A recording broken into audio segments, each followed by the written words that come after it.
Hey everyone, it's Alan Schimmel. You're watching TechStrong TV. Today's Thursday, July 30th. Thanks for joining our show. Hope you guys are all safe, productive. We keep moving through here. This will be our last news show for July. Tomorrow is Friday, and we'll show a previously recorded version of TechStrong TV as we do on every Friday and Wednesday. So this is the last show for July. We started TechStrong TV now. It's about July, June, May, April. We're a solid 4 months in. I think we started right before April 1st. And it's been a blast. It's been a blast doing this. We love doing it. We love meeting the people that we've been meeting with our interviews and stuff, and not just me, but our whole team here at Media Ops. We hope you've enjoyed some of the news and interviews and information and content that we've brought your way. We have a lot of plans to continue bringing new, fresh content and new, fresh formats for you. So we have some nice announcements next week, actually, about some new things, and we've also debuted the CISO Talk, but really not next week, the week after will be the first sort of official CISO Talk panel show. It's about 45 minutes. It'll be part of TechStrong TV. Really looking forward and getting feedback from you guys on that. We also have a new show that's going to be out, I think, August 6th, called DevOps Unbound, which will also be part of TechStrong TV and Digital Anarchist, and that's a really great show too. So, and we're working on a third one as well. Hope to have more information for you soon for you. But for now, let's talk about today. It's an exciting day here.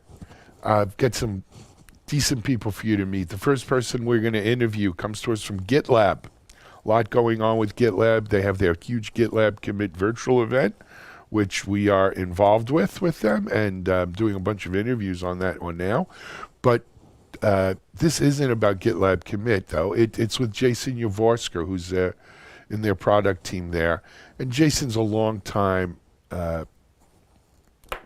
product guy working back in Microsoft on Windows 98 in the day. So it's not his first rodeo. And Jason and I had a great conversation on speed versus quality. And, that was the promise of DevOps, is that you can have it all. But you got to do it right to do it, and it's a delicate balance. So we're going to talk to Jason about that. Then after that, I'm happy to talk about a new company that was recently launched called ObserveIQ. And I speak with Mike Kelly, who's co-founder CTO over there.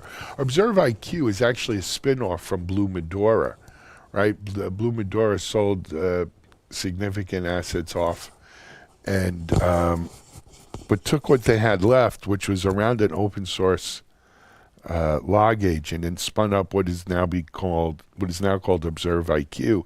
But it really, goes to the heart of some of the things that the team at Blue Medora and now ObserveIQ were trying to accomplish.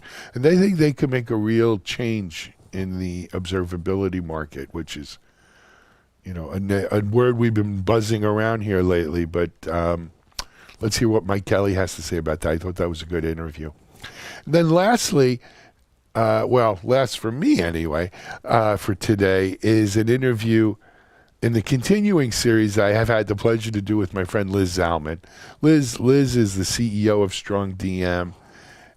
And when I think about Strong DM and strong women, Liz is great. I mean, this is a gal who is the CEO of this company. But you know what? She started when they were small, doing tech support with her customers. So she knows her customers from actually doing support with them. She's technical enough. She's a business savvy, and this is one of 5 interviews Liz and I have done with some companies that use Strong DM. This one is with Software.com, and we're happy to be joined by Mason McLean of Software.com. So it's Liz, I, and Mason, and great interview. I think you're going to enjoy it. Then we're going to go to something old, right? And as we've been doing for the last 2 months, it's going to come out of TechStrong Con, and it's Tiffany Jaka. Tiffany is, of course, with Harness, and it's your guide to continuous delivery. An important topic. Someone once said DevOps is the symptom and continuous delivery is the cure. So check that out. I'll be back after Tiffany's presentation from TechStrong Con to give you the news, what's happening around the media ops community today, DevOps.com, Security Boulevard, Container Journal. Then we'll turn things over to our managing editor, Charlene ONeill. Charlene has a interview today with John Torr of Cloudian, how organizations can be more effective can be more effective fighting against ransomware. Ransomware is something that's really, we've spoken about it before. It used to be a nuisance. It's more than a nuisance. It's a bit of a pandemic itself, and we need organizations to do better with that.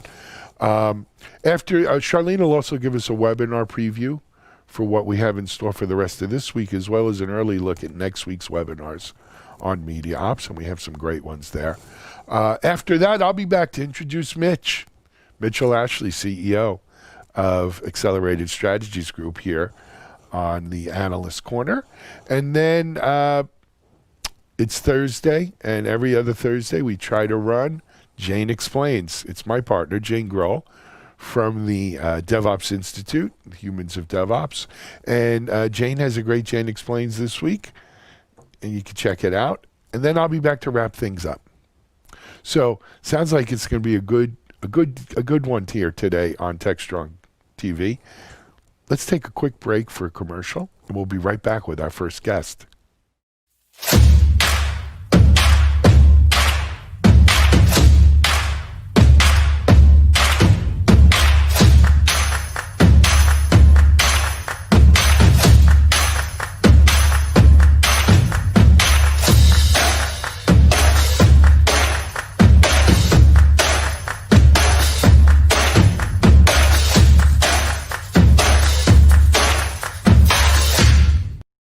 As I said at the top of the hour, our first guest today, or at the top of our show, it wasn't really at the top of the hour, unless you turn this on at the top of the hour. But our first guest today is Jason Yavorska of GitLab. Jason's been in the development game community for years now, many years, let's say 25 plus years. And he's presently in the product team at GitLab, director there, and we had a really good conversation with Jason about speed versus quality, striking the balance. How can you do both? And for me, that was one of the attractive things about DevOps is, as counterintuitive as it may sound, the faster we go in DevOps, the higher the quality we can potentially have, and security for that matter. But of course it's a delicate balance. You need to kind of know what you're doing a little bit. So Jason and I had a great conversation around that, and here it is now, my conversation with Jason Yavorska of GitLab. This is Digital Anarchist. Hey everyone, thanks for joining us on this segment of TechStrong TV. For this segment, we're going to be joined by Jason Yavorska of GitLab. Jason, welcome to TechStrong TV. Thanks, Alan. It's great to be here. It's nice to have you. So, Jason, our audience is very, very familiar with GitLab, and for good reason. But they're not probably familiar with Jason Yavorska. So why don't you give us a little bit of your background and your position with GitLab? Sure. So I'm the product director for CI/CD here at GitLab. I've been at the company for a couple of years now, and my whole career has basically been in build and release engineering and DevOps and CI/CD, going back quite a long time. To date myself a bit, the first job that I had was as a build engineer on Windows 98 using CVS, and I think we were using Cruise Control back then, or I'm not even sure which tool it was back then, but I kind not one of my favorite Windows releases, I have to tell you the truth. But to date myself, I remember waiting online at midnight for Windows 95 when it came out, because it was,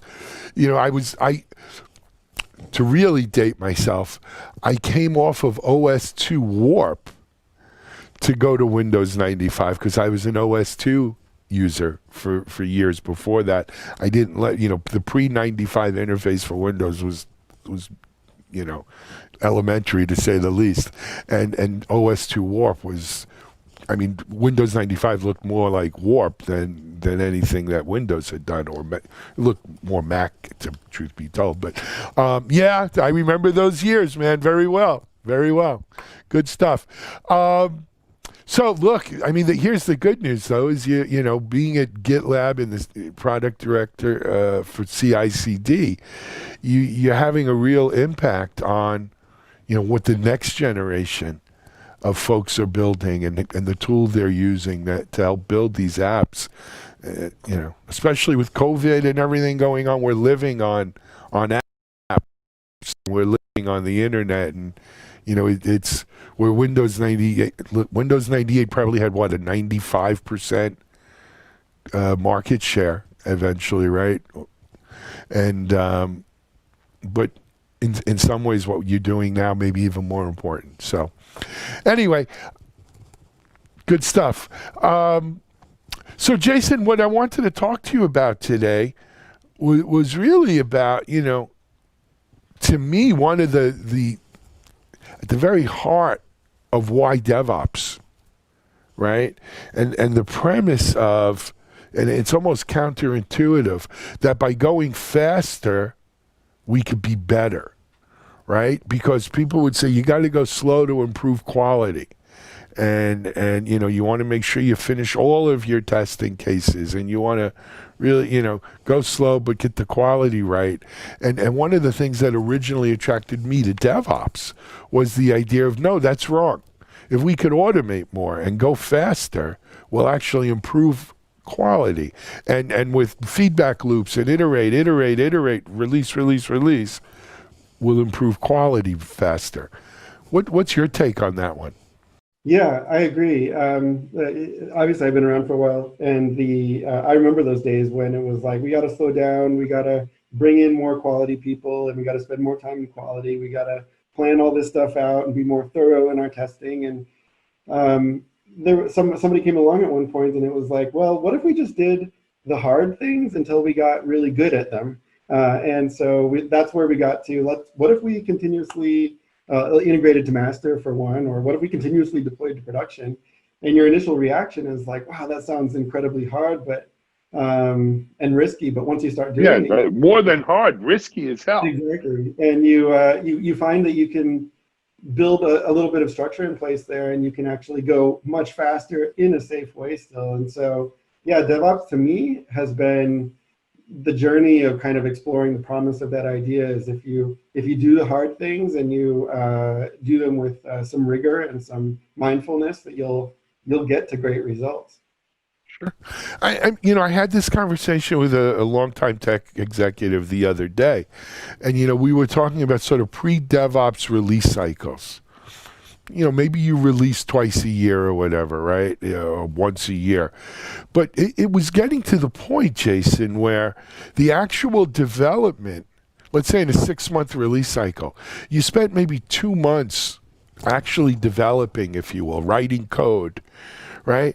But then it would take 3.5 months and you wouldn't even be able to finish your whole test, script, your whole test case load. Right?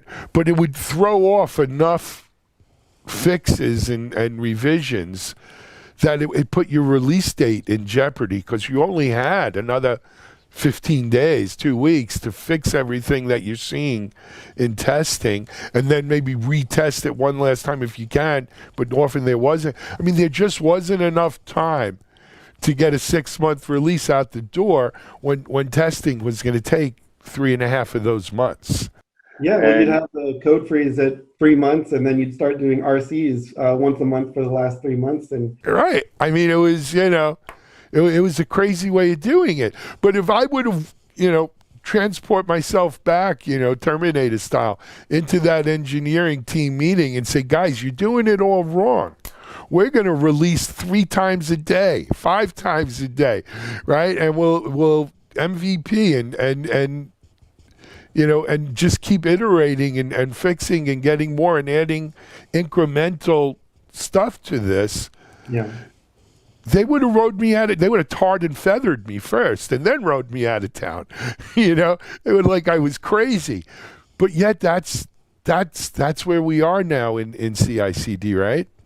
Yeah, I think what we discovered, and if I did my best to try to explain to me back then, it would be that the complexity as you get as the release grows larger and larger is exponential.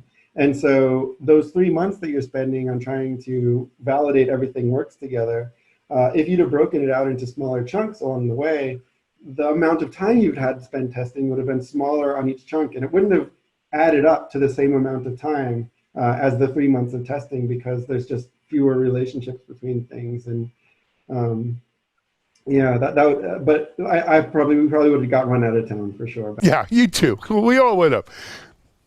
Let me throw, you know, for those who think the idea of going faster gets you more quality may already be crazy enough, let me throw one other thing that I think DevOps brings to the table, or at least the promise of it. I don't know if we're there yet on this one, and I'm interested to hear your opinion, is not only can we do more faster with higher quality, but we could also improve the security by doing so as well, right? So, you know, I really want my cake and eat it too.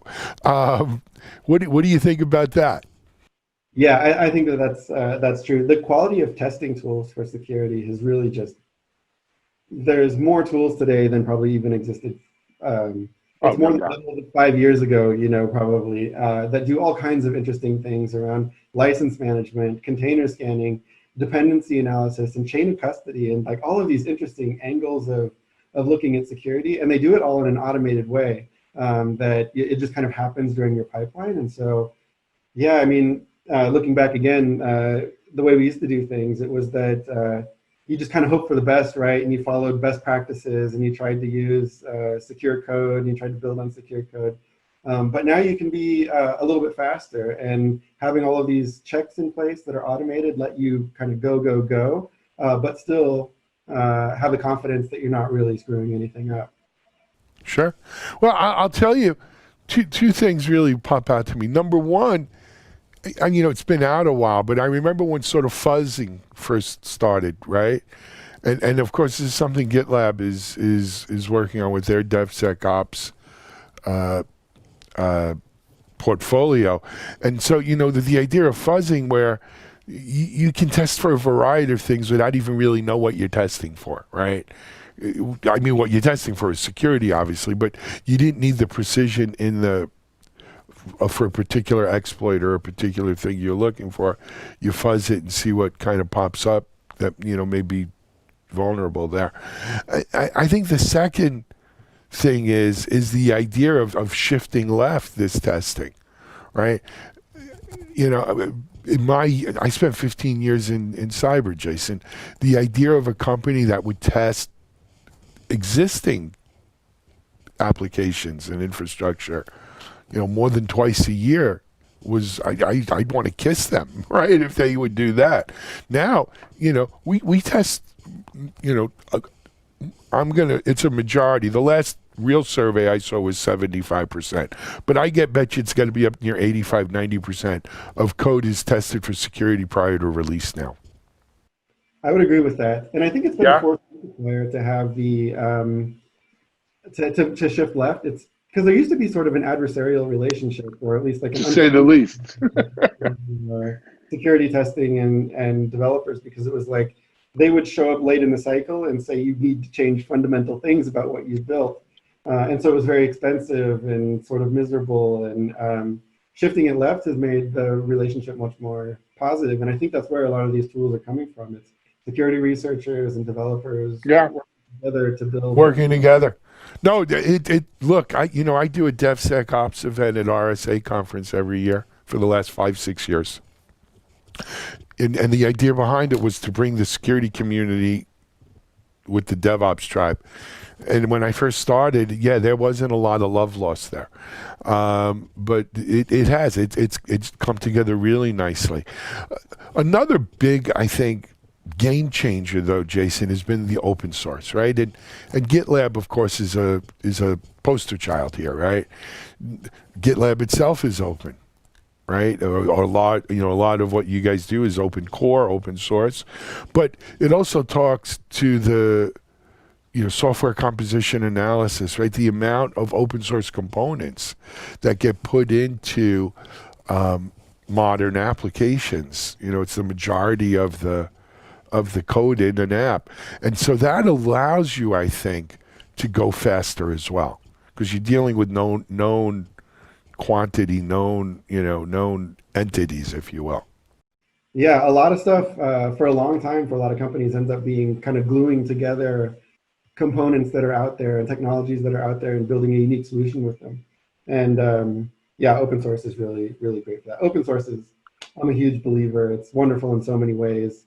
As an open source company, we have an open backlog as well. So we have customers participating in our planning process. And, I worked for other companies where planning was private, and just that one aspect alone, even if nobody ever contributed a line of code, being able to talk to customers openly, transparently before we ship anything has increased the quality of what we deliver hugely, and it really drives innovation. And my recommendation to any company out there is open source your backlog, if nothing else. Probably a little different than your days at Microsoft working on Windows 98. Yeah, exactly. Slightly different attitude towards open source then. Especially back then. No, back then. Now Microsoft, they're all for open source, right? I mean, obviously there's been a huge change there, but back then it was very much a different story.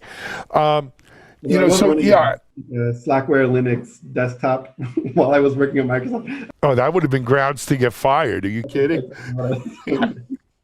That was interesting days, interesting times. So certainly, I think open source. I think another thing that's enabled this move to combine quality with speed is the advent, quite frankly, of repositories like Git. Yeah. Right. The idea that I could put my code in here, my colleagues can collaborate with me in real time. We could test it while it's in there. So it goes towards this whole developing this pipeline, this factory, if you will, right? And Git actually kind of serves as the assembly line floor, if you will, or the vehicle that the code moves along in. Right, as it gets into that CI and then CD, and out the door. So, when we look at what are the enablers, it's open source. It's things like repositories, Git. It's shift left testing, and then I think probably the other biggest thing is automation, automated both testing and delivery, which again is something you guys Yeah. Involved in there. For sure. That's all really, really great points. And to continue on the topic of shifting left, I think testers and developers used to have a more adversarial relationship than they did in the past. Absolutely. There's been a ton of really great open source tools, and yeah, I'm sure everybody's sort of aligning on Git and not having this proliferation of different source control systems and then the whole stacks that are built on top of them as they used to be, has made it so that it's easier to write tools that do powerful things on top of it. So we're getting great tools in the security space, but we're also getting really interesting things that shift left the testing. So a good example is I work with some companies who are doing things like they run every single test on like a massively parallel cluster, and they just basically throw money at the speed versus quality problem. It's always nice to have money, right? It's nice to have money. Yeah, rich or poor, it's nice to have money. But the teams that are innovating, that are doing things that don't require that much money, are doing things like dependency analysis and risk analysis, and even things around like ML and statistical analysis around the kinds of failures and flaky things that happen in order to run the most likely to fail tests first, so that you get results quicker, even if you're still kind of running a little bit of a longer pipeline. You're, as a developer, getting the most important feedback at least very, very quickly. And that kind of stuff is really innovative. We had nothing like that back in the day. And No, you had nothing. No doubt about it. I mean, there's different. So all sounds great. Let me rain on the parade a little bit, Jason, here, and get your thoughts on this one, because this is another. I mean, this is obviously an area I'm interested in, and we talk to a lot of people about.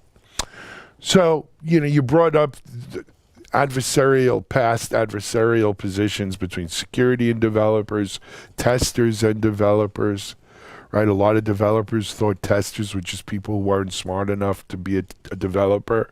Right, so they were like junior developers with testers, and that it wasn't its own profession. Security people are the people who say no, right? And so what we've done though is with all of this, we shifted left, and we've got the developers now being partly responsible for running the security testing and then taking the results and making the changes accordingly.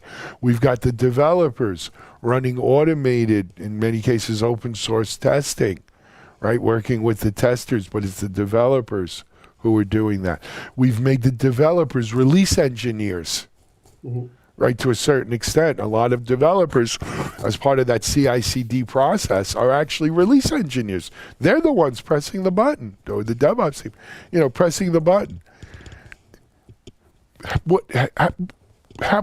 have we really just put more and more on the developer's plate? Right, shifting responsibility for things that was solely the QA fault, or QA, domain, that were really just the security people. By putting it on the developer's plate, are we concentrating too much power and control on the developer, and are we overburdening the developer and getting away from them doing what they do best, which is writing code? Yeah, great question. I would see it less as kind of that the QA folks and the security folks have disappeared and it's moved on to developers, as that it's expanded who can be a developer. And I would say a lot of those QA folks have learned some development skills and become a developer. And yeah, maybe they're not like full stack engineers who can build everything, but they bring something incredibly value to the developer role, which is the understanding that they have of the QA perspective of security or whatever perspective that they bring. So I would say that rather than developers kind of staying as they are and getting more responsibility, who is a developer has grown. And so I'm sure there's scenarios where developers sort of got everything dumped on them and weren't quite ready for it. And that you could totally imagine how that could play out. But I think at the macro level, it's really been just kind of a growth of the people who can contribute technically. At GitLab, we have everybody contributing to Git. I mean, even our, I don't even mean even, but like our people ops people contribute to Git, and our product managers write code that runs our website and things. So this is all sort of blurring together these days. And they're not expected to be, top tier developers, but they do bring something unique to the table and to create this hybrid role.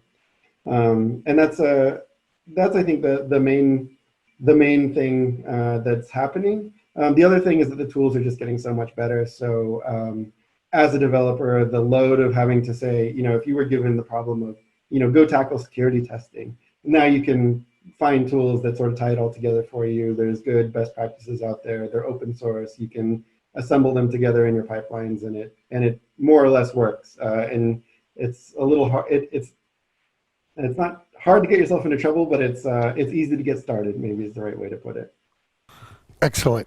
And that's, if you can't beat them, join them, right? And that's a really inclusive message, Jason. I like it. Hey, we're about out of time, man. I want to thank you for coming on and joining us here. Great discussion, good stuff. Keep up the great work on the CI/CD product there at GitLab. It's a kick butt, and we'll look forward to the 22nd. Is today the 22nd? We recorded this. Isn't it release day over there? It is, yeah. Very cool. All right, we're gonna have to have someone give us the lowdown on this month's release. But for now, Jason Yavorska, product director CI/CD over at GitLab. Thanks for joining us on TechStrong TV, Jason. We'll have you back on soon. Thanks so much, Alan. Great time. All righty. Hey, this is Alan Schimmel, TechStrong TV. We'll be right back with our next guest.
I always enjoy interviewing recent, launched companies coming out of stealth or launching.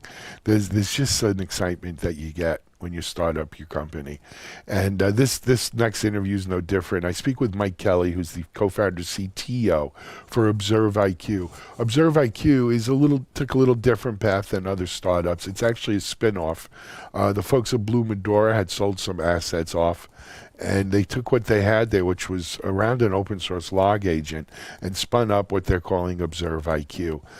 They think that they can make a huge change in the observability market, which of course, whether you call AI ops or APM or log management, now observability seems to be the big word. So here's Mike Kelly from ObserveIQ around their launch. This is Digital Anarchist. Hey everyone, thanks for joining us here on another session for TechStrong TV. I'm really happy to introduce a new company to you today. My guest is Mike Kelly, who is the co-founder CTO of ObserveIQ. Hey Mike, welcome to TechStrong TV. Hey Alan, thanks for having me. Great to be here. Thank you. Great to have you on. So Mike, ObserveIQ, yes, it's a new company, but it's not your average new company in that there's a little bit of history here. I'm going to ask you to share it with our audience, and maybe as part of that, Mike, you could talk about your own background and how you came to be a co-founder here at ObserveIQ. Yeah, thanks for that. And I think that's a great place to start. ObserveIQ launching yesterday, but comes from company Blue Medora, which I've been a part of for almost 8 years. And Blue Medora has been in the metric monitoring, log monitoring, observability space for that entire time, primarily focused on, we built integrations that are used across platforms, whether they were on-prem monitoring and management software like we did for VMware, that was a major component of the business, or cloud offerings like a partnership that we still have with Google. What our goal has always been is to expand what these monitoring platforms are capable of. So if you have a platform, typically it's focused on one thing, right? It does one thing really well.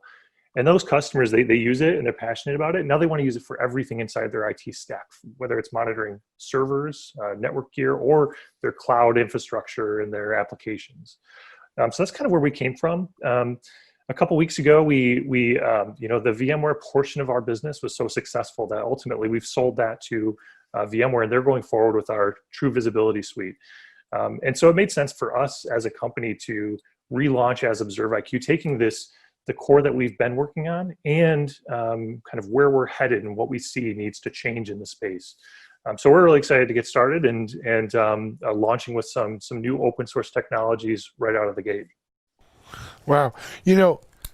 Mike, I don't know how many times you've founded companies and launched and all of that, but as someone who's done them a bunch of times, I don't know if you realize how lucky you are in that, you in essence, VMware bought a legacy part of your business that was nevertheless a very viable business and everything. But, VMware has acquired that legacy business, which in turn, I assume, has given you guys a cash infusion to go pursue and an energy perfusion, right? To go pursue what you think of as the next frontier here. What the opportunity. If I had to do it all over again, this is where I would go now with it, kind of thing, and that's great. I mean, a lot of entrepreneurs don't get that opportunity. Absolutely. I mean, this is fortunate, despite the current pandemic. I think that's maybe not the best time. Maybe not the time we would have chosen, but being in the tech space, it's still possible. And I think for us, the way we view this is, it's taking all the focus that we have and putting it on this one thing that we really believe in can have an impact. And sort of in the experience of being in the space for so long and having access to and an understanding of where those gaps are, and especially over the last couple of years, seeing how it's changing, I think everyone on the team is very excited to really push forward and focus on log management primarily. Yeah. Excellent. I think there's no time like the present to start a company, Mike. I think, you don't start companies at the height of a cycle. You start them and you ride that cycle up. And so I think it's a great time to start a company. You mentioned open source and some of, open source projects associated here. Tell us about them. Yeah, so we have a number of products that are part of the Blue Medora that we're carrying in through with ObserveIQ. But one of the new releases that came out the same day we launched is our new open source log agent. So, if you're familiar with log management and log monitoring, you always have to drop a application on every server so it can gather those logs, parse them, send them along. And, most customers, they'll use Fluentd or Logstash, some of the traditional agents that are out there in the Elastic stack. What we've done, because we've been working with customers and sort of identified this as a challenge for them, is rebuild the log agent from the ground up. And it's a focus entirely on, getting the highest performance out of this possible, but also keeping the configurability of those agents that customers are used to.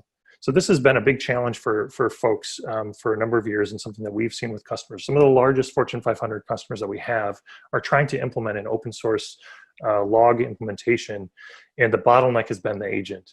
And so we're really excited to release our agent that removes that bottleneck, allows some massive improvements in throughput, in speed and resource reduction.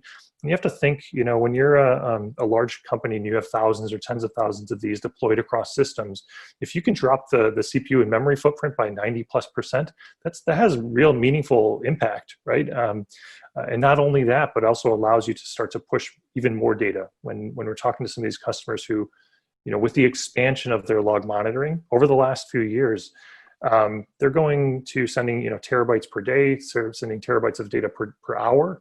And the expectation is that all of that's available. Right? You need to be able to, for true observability, you need to be able to, at any given point, dig in and figure out what's going on and diagnose those issues. Excellent stuff. You're right. There are open source log agents out there, but the open source market, I think more so than commercial, like COTS kind of market, lends itself where we're always looking for better ways to do things, right? We're always looking how to do them, and so we need. Not that we need, but if you have a better solution, if you have a better mousetrap, I think it's a lot easier to have the open source community, get excited and adopt that than it would be, trying to fight that war in the commercial software kind of space. I think it's true. I think that, and a lot of it comes down to passion, right? When you're dealing with open source, you have these passionate communities of developers and DevOps folks, and they're. I think it's a good point that maybe you don't necessarily need as much, but I still think you can't. It's difficult to get someone to change without a pretty dramatic difference, and that's kind of what we've focused on from the beginning. Is saying, look, an incremental improvement probably isn't enough to get folks to change or make it worth their while. So what we really need to do is an order of magnitude difference, and that's what we've done in terms of performance. And I think when folks start to see our capabilities in terms of building your own parsers, right? So you have an application and you want to manage and monitor those logs. Well, typically it requires a little bit of effort on your own part and the ability to parse them. And so making that as simple as possible is a big benefit and time saver for customers. And I think when it is open source, grassroots, those developers and DevOps folks, they really care about that. Right? They want a tool that works really well and is easy to use and powerful and fast. And I think that's what we're delivering with this. And this is just the first step. I think I mentioned we're launching this on day one, but it's really what we're building our full log management platform on top of. So what we've done is taken this as the core. We're using a lot of open source components, but also bundling in our service, our existing SaaS service Bindplane, which is a full agent management layer. So it allows you to automatically deploy, automatically update, configure a full fleet of these agents. So when we combine all those things together, it pulls together a log management stack that's really designed for enterprise organizations that are trying to manage their DevOps and IT ops logs. Excellent. Good stuff. So, Mike, I mean, again, a bit of a different situation for a startup because you have you have everything you've worked on for 8 or 9, not everything, because some of it VMware did buy, but from a people, it's more comfortable, and you've got resources. Where do you see it going now? I mean, log management is a space where, look, there's a lot of ways to skin the cat, right? There's a lot of players out there. What's really kind of next gen, or you feel that you really have an opportunity to set yourselves apart? So I think, a couple of the things that I mentioned are really what we're focusing on. When I think about the log space and where the gap is right now, I think that there is a strong presence in the, security side and SIM. And I think when large organizations, when large enterprises try to handle their DevOps and IT ops logs, that's when it struggles a little bit. I think that typically where they want to go is to, what most customers would use is the Elastic Stack, and parts of those work really well. Like we said, we're trying to solve the bottleneck in the log agent, but also layering on what those enterprise customers expect, right? So typically, as a large organization, you expect more than just to be handed an agent, say, go configure it yourself. And so what we're providing is that layer on top that manages everything. So it comes with a full library of existing configurations. So you can imagine, because of our pedigree of building these integrations, hundreds of them, and having this library of integrations for applications and hardware and cloud and virtual layer, we can bundle all that day one. And that's kind of the advantage of not being a fully brand new organization, but having a lot of that technology already built. So when we release our log agent, it has this library full of plugins that if a customer is running a Cassandra database, well, we have something that supports that already. If they're trying to monitor cloud technologies, we have something for that as well. So that's kind of just in terms of the ability to manage that. But then I think another area that we've focused a lot on, and I think is a piece that sets us apart because of that, because you have control of your full fleet of agents, that changes what you're able to do in terms of turning on and dialing up and down the amount of data that you're sending. So if you think about this, right, most companies, you're just required to gather all the data, gather all the logs all the time. And it's a fire hose, right? That's just the expectation. And if you want to have that data available, you need to be sending it all the time. What we've done differently, and that's expensive, right? All that data, storing that data, sending that data, that costs a lot of money. And customers are constantly trying to figure out, how do we manage that? How do we balance it? Because you can manage your entire fleet remotely with ObserveIQ Cloud, you can turn on and off the logs that you need when you need them. So if you want to say, all right, we're just going to look for the critical errors, that's what we're going to send by default. But when we have an incident, now we need to turn it up and make sure that all that data is available. What we've done is unlock that use case for customers. So you can store, send a small percentage of the data that you would typically require and just turn it up when you need it. So we still allow customers, if there's something critical, sure, send all that data, and happy to store that for you. But if you need to, on the fly, turn things on and off, that's a capability that we have. Whereas in the past, it just wasn't realistic. You're going in, reconfiguring, restarting agents, and the whole thing just ultimately doesn't go fast enough. It's not real time. No. And quite frankly, what you wind up as a result of not doing that, you get, just more data. And I think one of the problems that we have in the log management space is, there was a time where we wanted as much data as we can get, right? Good or bad. And then we said, we're a big data solution, right? We do log management in a big data world. And then, of course, someone had to analyze that data. And my God, what a job that was. And then we, even analyzing it, we need humans. And it's too much for humans to go through, so we got to automate it and use ML, AI. And now, of course, the new kind of buzzword is observability, right? We are, and it's in your name, right? ObserveIQ. And I think that's almost a tip of the hat to recognizing that, getting data for data's sake alone may not be the smartest thing in the world.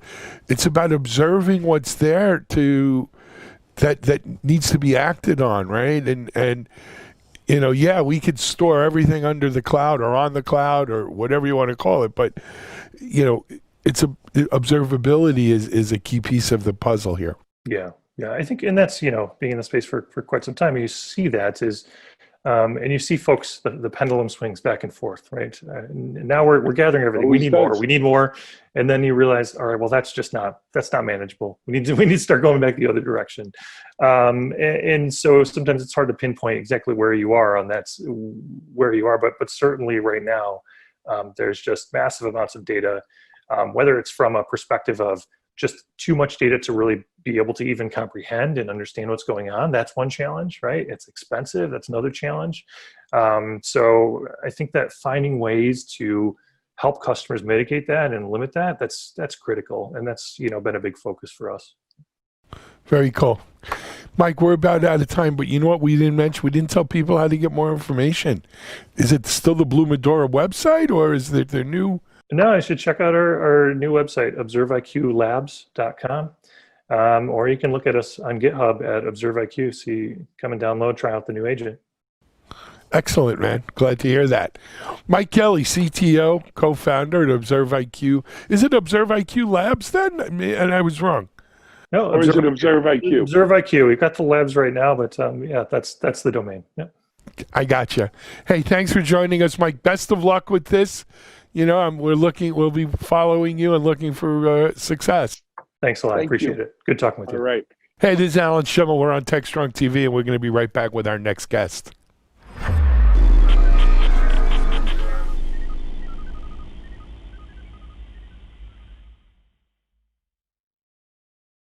With the COVID-19 pandemic, it is important to protect yourself and others from spreading the virus. Prevention and personal safety is key. Here are the top ways you can protect yourself and others. Wash your hands often with soap and water for at least 20 seconds. Avoid touching your face. Practice social distancing and avoid high-risk potential people. If you are showing symptoms, stay at home. If you must go out, wear a face mask. Always cover coughs and sneezes with a tissue or use the inside of your elbow. Clean and sanitize frequently touched surfaces daily. Together, we can prevent this pandemic.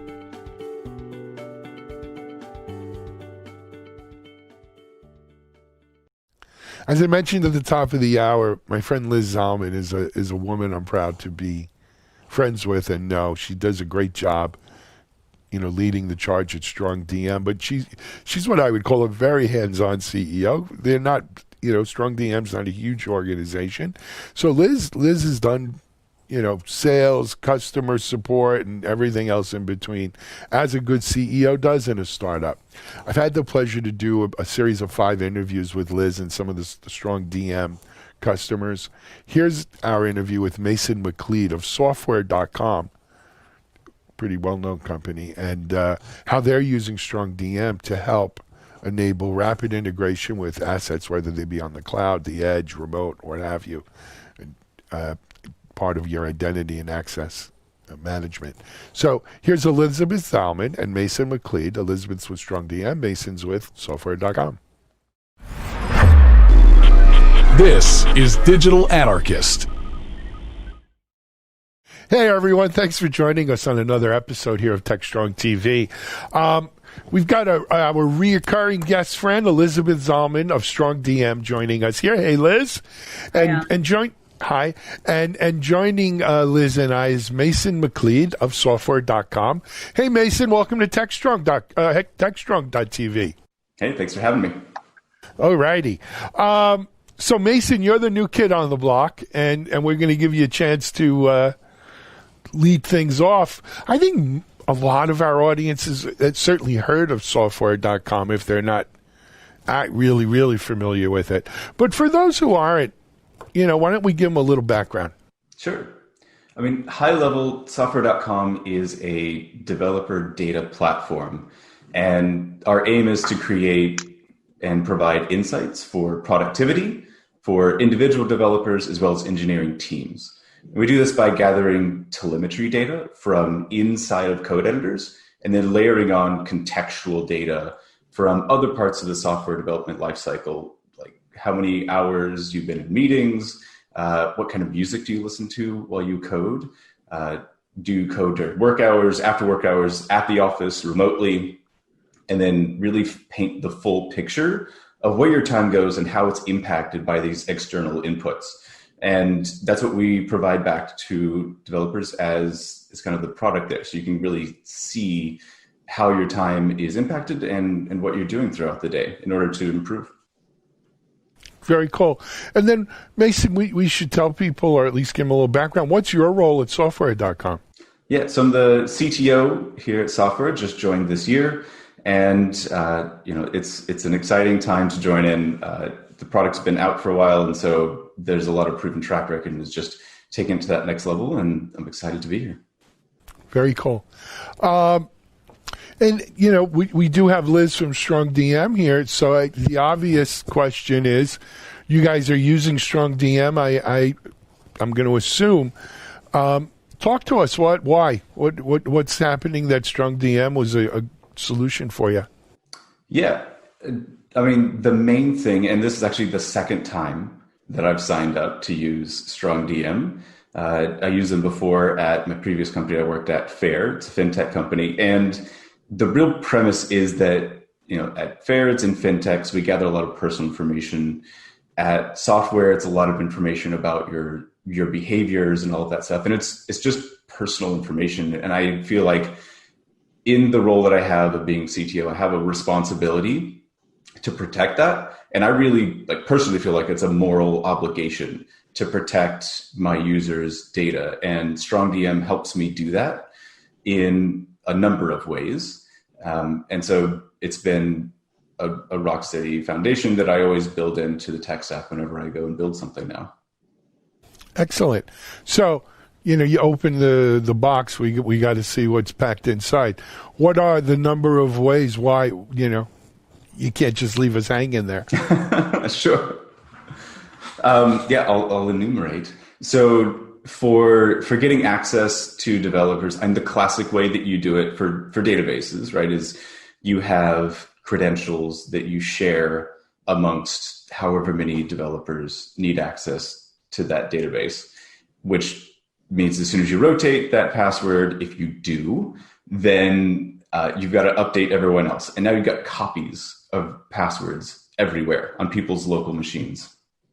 And not everyone stays at a company for their entire life. So whenever they leave, you must do something about that. Like, that credential is now out in the wild. And there's not very many good tools to manage that. So StrongDM really fills that gap really, really nicely, that use case. So we can issue credentials automatically for people as they come on.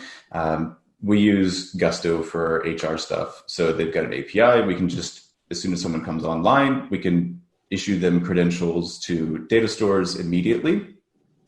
And then if they go offline, say they're a contractor, they're immediately revoked.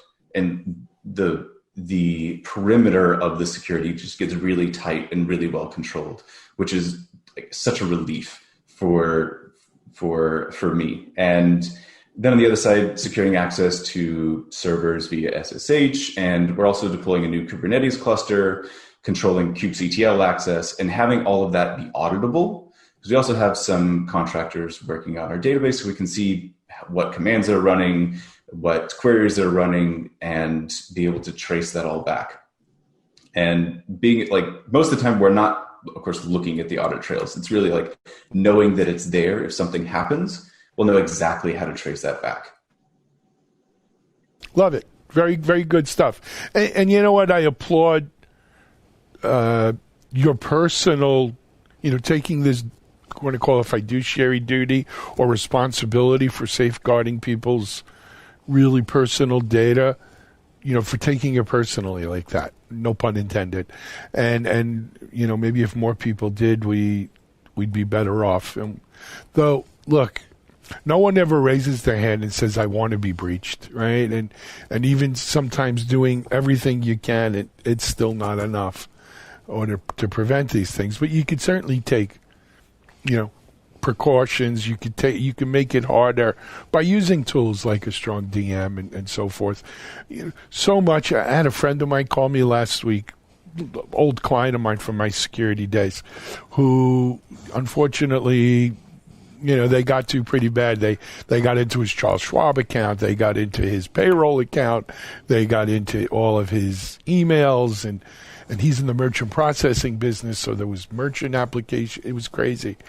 And, he was besides himself. On the other hand, he didn't use a password manager, typical kind of things you hear. So it happens. Anyway, but it's interesting, that across verticals, right, from fintech to what you do now at software.com, though the mission may have changed in terms of the business, goal, the mission in terms of protecting data is still relatively the same. Liz, is Mason's experience, Mason's motivations typical, you think, for strong DM customers across the board? I think our customers feel deeply that our customers feel deeply that there is a right way to do things. I think Mason, as an early customer of ours and at Fair, I think came in and from day one just had a very particular point of view on how things should be done. I think he was actually one of the first customers to even be deploying Kubernetes in a production environment. And so our buyer is the head of infrastructure or InfoSec or DevOps as a way that they want to do things that's always very forward thinking, and finding a way to do them in an automated fashion that sort of fits into these, infrastructure 101, the ABCs of how to set something up in a way that helps them scale is probably a core precept that they have. I mean, Mason, how big are you guys now at Software when you inherited the team? When I inherited the team, there were 5 other engineers, and grown that up by about 50%. So it's still small and growing, but I think no matter the size, the problem is still the same. And for me, the solution's been the same too. Yeah. So at Fair, I think you guys were maybe 100 people who were touching some form of infrastructure, and here Mason he started at 6. So like certainly it's like when you know that there's a good way to do something and a right way to do something, you start it right at the beginning. Because to do that when you're 1,000 people you can do it, but it's a 2-year process of rinse and repeat, sort of work group by work group. You do it right from the start and you're off to the races. Well, if we all had the luxury of starting in a greenfield, right, and starting it from the beginning as it grows, what a wonderful world it would be, as they say. But unfortunately, we don't, right? There's a lot of muddy brownfields out there. Mason, let's talk a little bit, and Liz as well, let's talk a little bit about, so this whole COVID thing comes up now, right? We're all here. You guys are in your houses doing this interview. What if any, effect has that had on the business, and has strong DM helped, hindered, not been a factor in that? Yeah, so actually software.com's fully remote from the very beginning. So internally, it hasn't made a big difference in how we work. I think it's an upgrade, like going to strong DM for access control is an upgrade no matter how you work. I think it's probably more important whenever you're remote. People have central VPNs and those sorts of things, but it's still like building that defensive wall in strength and in depth is still the right move there. And so internally, it hasn't affected us too much just because of the way the company is set up. For the business itself, though, it actually highlights a big advantage that we can provide as part of our products of being able to see productivity metrics between remote and in office, because people are going to have a big choice coming back in from COVID whenever this is resolved of how much office space do I need an office? And then how do they actually guide that discussion and that decision when you don't have data around it? And that's where we can really fill a gap there between knowing how people are working remotely and how they're working in the office. So you can have a real comparison. Well, what a great use case that is. I'm sure that was one of the use cases they drew up when they were starting the company, right? If there's a worldwide pandemic and everyone's working from home, wouldn't it be great to know how well they're working from home? Yeah, it's amazing the foresight we had. Yeah. Not. But nevertheless, it'd be nice to have there. I wonder about that issue, a question myself, though. I mean, here, we're a small company. We're about 23, 25 people. And everyone's remote now, except for me and my video director. And, we have 3.5 years left on our lease. Actually, September will be 3 years. So 3 years left on the lease. So I'm stuck with, this for 3 years. But I don't see people running back. And if they do, they may just come in a day or two a week. And you know what? That's as the CEO here and founder, it's fine with me. We're working fine remotely. No one needs to necessarily be here to do their job. Though I do think there is some good you get from having people in the same office, whether it's the water cooler or hallway talk or what have you. But that is, that's the new normal. That's the new now, and I think we need to get used to that. Liz, again, in every situation there are winners and losers, but this whole COVID thing has, not your fault, obviously, right? But it's given people a reason to say, geez, I need something like a strong DM, right? I want to spin up my remote force, or I want to, we need to secure it better, or what have you. What are you hearing from companies?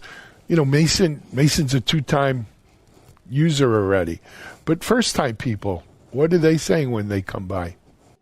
Yeah, Alan, I am the mastermind behind COVID. You just didn't know it. Exactly. Dr. Evil. Okay, we got you.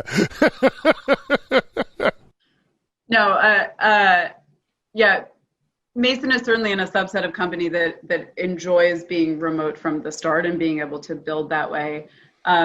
We saw a doubling down of an existing customer base where even if they had remote or satellite teams, now everybody became distributed, but also new people reaching out because traditional companies, you can't rely on the corporate network as a perimeter anymore. It's dead. It's completely gone. And you had to switch on a dime. And what do you do? And I can't even imagine, by deploying Strong, oftentimes you can just throw out the VPN. Many customers choose to do that. And I can't even imagine what these poor IT folks were dealing with in old companies who you just had to go into the office. There was no other way of working.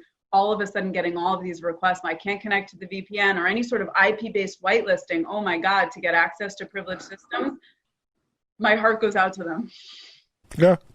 No, you know what? We did an interview last week from an analyst based up in Canada who just put out a report about, how COVID caused a short-term increase in people buying, concentrator licenses and, more VPN capacity, but how long-term that's probably, throwing good money after bad in terms of out the window. I mean, you got to re-architect is the bottom line there. But it's hard to do an engine transplant in the middle of the race, and so people get stuck, in those situations. Well, as one of my investors is fond of saying, you got to build the Ferrari while you're driving it. Yeah, and that's ain't it the truth? I hear you. Mason, what about you guys at Software.com? I mean, are you just ready for the new normal here, and you were remote anyway? And because there's a part of, look, we could function in this environment, that's fine, but are your customers functioning in this environment? Because ultimately, if they cease to function, no matter how high functioning you are, big deal. Yeah, I mean, developers are our customer base, so we've got to make sure that is continuing to function. Yeah, we've actually taken surveys on this for our customer base, which is nearing about 100,000, and the majority actually said that they would want to do a bit in the office and a bit remote. So kind of a mixed use case there. And I think that fits really well to get the advantages of being able to control your own schedule and control where you are with the in-person, being able to whiteboard together, being able to really come together and think of new ideas. And I remember all the hours that I spent in the office at Fair with a tight group of people developing all the stuff that we did there. And there are definitely some advantages to just being able to randomly yell out to the person in the other room to go and fix something. So I think that it's going to be a mix of that. And you'll have some people that'll want to go full remote once they've had the taste of it. Like, I really enjoy it.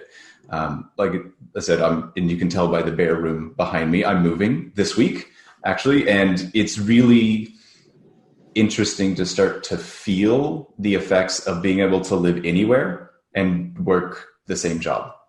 Like, having it completely disconnected is a new feeling for me. And it's weird, but I like it. And so, I think we're going to see it. Yeah. Yeah, no, I think, look, I read an article, I forgot what percentage rents in San Francisco are down, right? I think we're going to see rents going down in a lot of the cities because people are realizing where they work from, physically is not necessarily tied anymore to where the company is based. Now, you still want to hire people with skills in places like New York and San Francisco or Austin or Boulder. They still have high concentrations of people with skills. So it pays to maybe put an office there. But, I've had this conversation with Sid Sibrandy, CEO founder at GitLab. They got like 1,200 people and 1,200 offices because they don't have an office. Everyone, including Sid, works from home.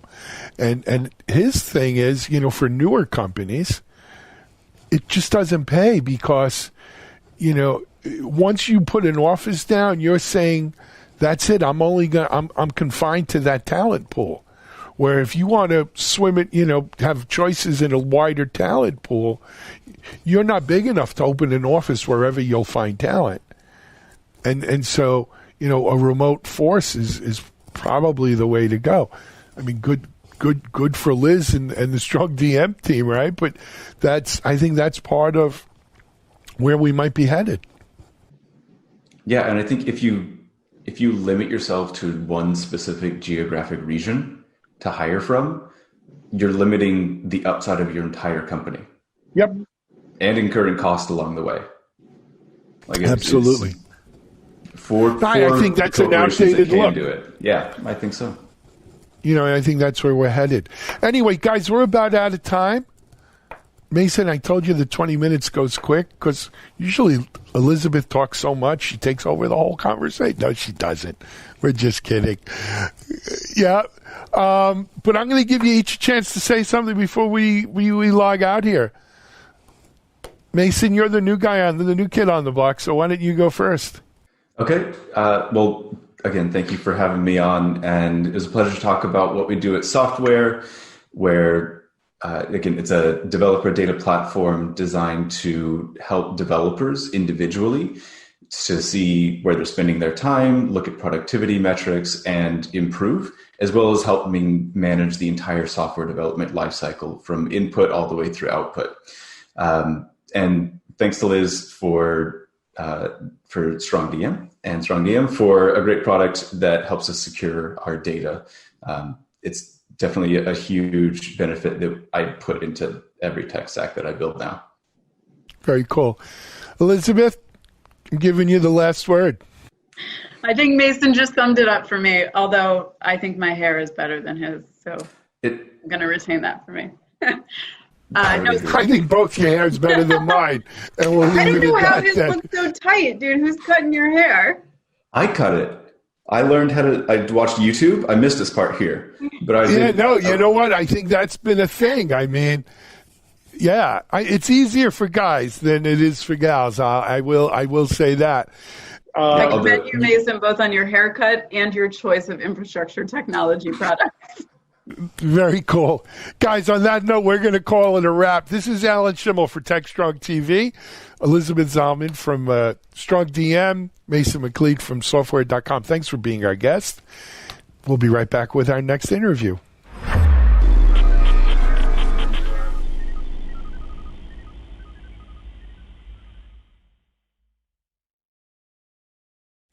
All right, we're going to go back to the TechStrong Con archives today, and we are going to replay Tiffany Jaka of Harness talking about your guide to continuous delivery.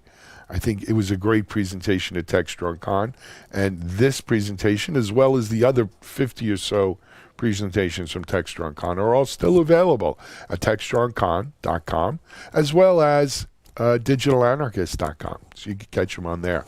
So here now is Tiffany Jaka from Harness.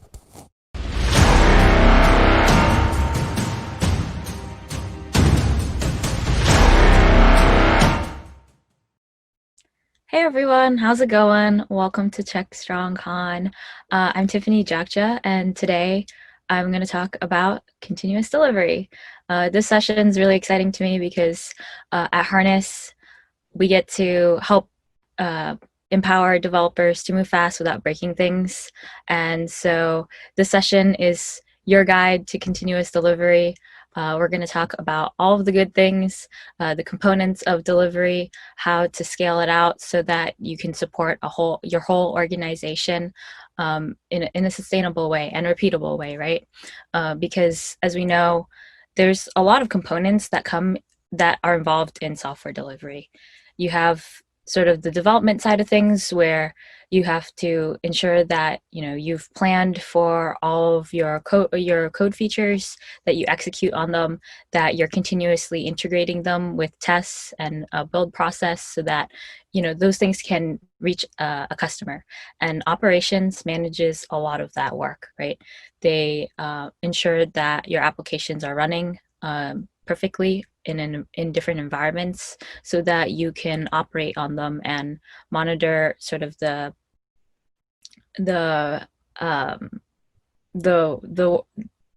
monitor your applications so that you can ensure that you understand how they're performing in case there are any incidents.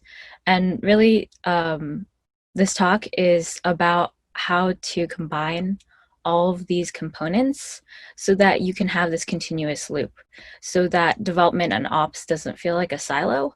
It's in fact a continuous loop that feeds into each other so that all of your deployments and your delivery feeds into the next iteration of work that you do. And it can inform you to deliver better and also develop better. So that's what we're going to talk about. A little bit more about me. I'm an evangelist at Harness, and so I am really passionate about sharing content and learning from other people's experiences and really giving people the opportunity to also share that. It's really exciting to be able to see developers work on things that matter most to them. Some things that don't matter is reinventing the wheel for solutions that already exist. So things like spending hours or weeks on end on a project to build a continuous delivery platform when you probably signed up to deliver on features and make a difference. And so that's one of the things I'm really passionate about, is helping developers move fast and not break things. We should be spending our time on things that are going to differentiate ourselves and our business versus how to deliver or how to do menial things that can be automated.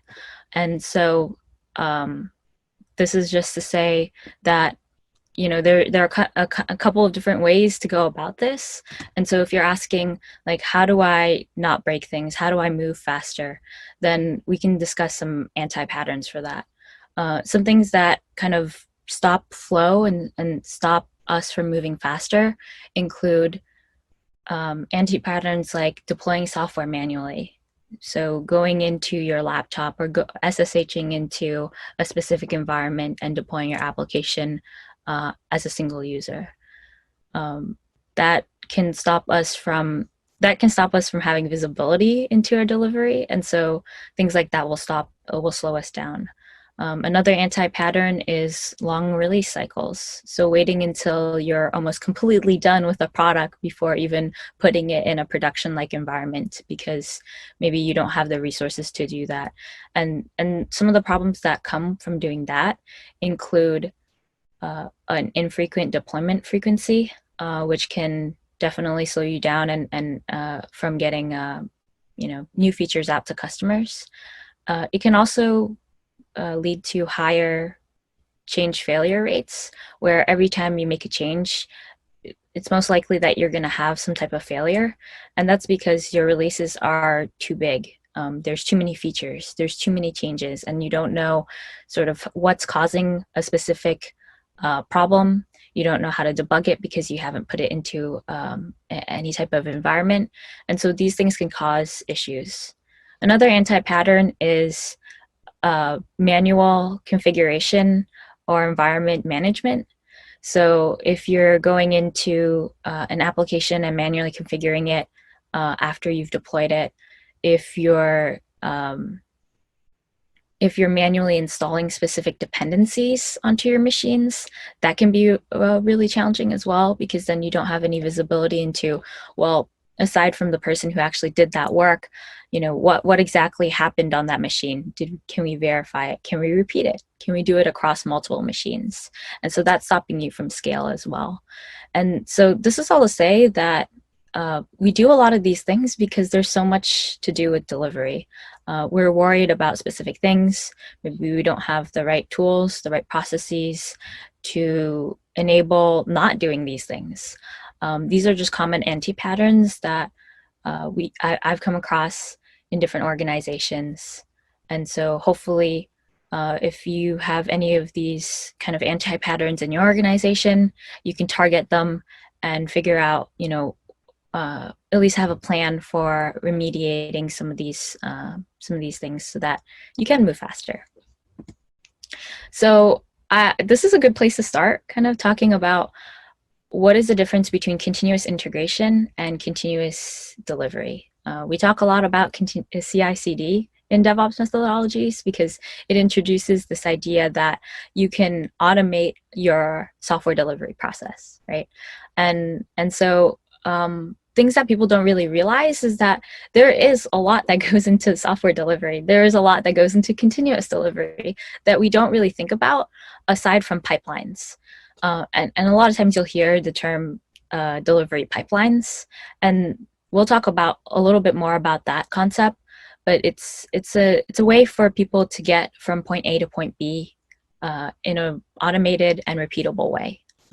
And so it's really interesting that people will invest in that, but they don't necessarily think about all of these components that go into building a full continuous delivery loop, right? That DevOps lifecycle loop that will really help you at every iteration deliver more value and more meaning to a customer. And so let's just talk about continuous integration. It basically starts when a developer commits code to a source code management, like a repository. And that will typically trigger a workflow that produces an artifact, some type of packaged artifact that's ready to be deployed. And so if you're in a Kubernetes environment, that artifact is a container image, right? And we'll typically store it in some type of repository, like a Nexus repository, a Docker hub. Maybe you're using a public cloud vendor, so you'll have a storage solution like AWS S3, an S3 bucket. JFrog Artifactory is also another tool that people use to store artifacts. If you're using a specific flavor of Kubernetes, you may have another tool that integrates with that. But it's typically, for continuous integration, pretty straightforward. As long as you're maintaining your test suite, you can essentially use certain tools like Jenkins, Circle CI, and any continuous integration tool to launch a build and test process every time your developer commits code, or maybe you do a specific thing. You can set different triggers, but typically it's when a developer commits or a PR, a pull request is approved, you can trigger a build process that will launch your test suite and then upload your artifacts into an artifact repository. And so continuous integration is pretty solid, right? People understand what the goal is and what the problem is, and sort of, how do I take what the developer output and have some type of package. Continuous delivery is a lot less defined. It's harder to, there's a lot more that goes into it. And it's something that a lot of people don't really think about when they think about continuous delivery. I think a lot of people focus on, okay, we get this artifact into a certain environment, boom, we're done. But that doesn't really entail delivery. It also doesn't really entail continuous. And so I do want to talk about each of these specific components within continuous delivery. But here's like the overview of the talk. We're going to talk about what it means to provision environments, infrastructure into our different cloud stacks, or our on-prem data centers. What does that even mean? What does it mean to approve changes, attest our continuous delivery artifacts across different environments? What does it mean to have some type of strategy for releasing our artifacts into an environment if it's going to meet a customer, or if it's something that we're going to mimic in a live environment? What does it mean to verify our applications so that the next time we're working on we're planning a working session, what do we want to optimize? Do we understand what we want to optimize? What are sort of the outputs of a deployment that inform our delivery teams? Our delivery teams have to be cross-functional, as we know, because delivering like, it's not just one person who delivers value, it's a whole team of people across different functions and different responsibilities. And so how do we share that responsibility across our teams, our team members? How do we also ensure that when we're doing deployments that we're able to figure out how they contribute to our success? How do they contribute to our compliance for specific industries? How do we manage security within pipelines? How do we manage incidents are also another thing. So all of these things belong within continuous delivery that sometimes get overlooked, especially as we slowly iterate into automating our software delivery processes.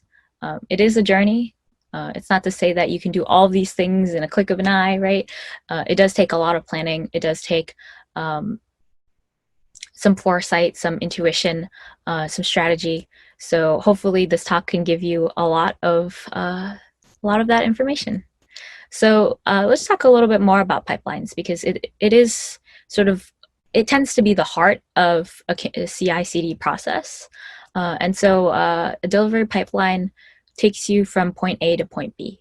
And primarily, it's through different workflows that you specify, different steps that you specify.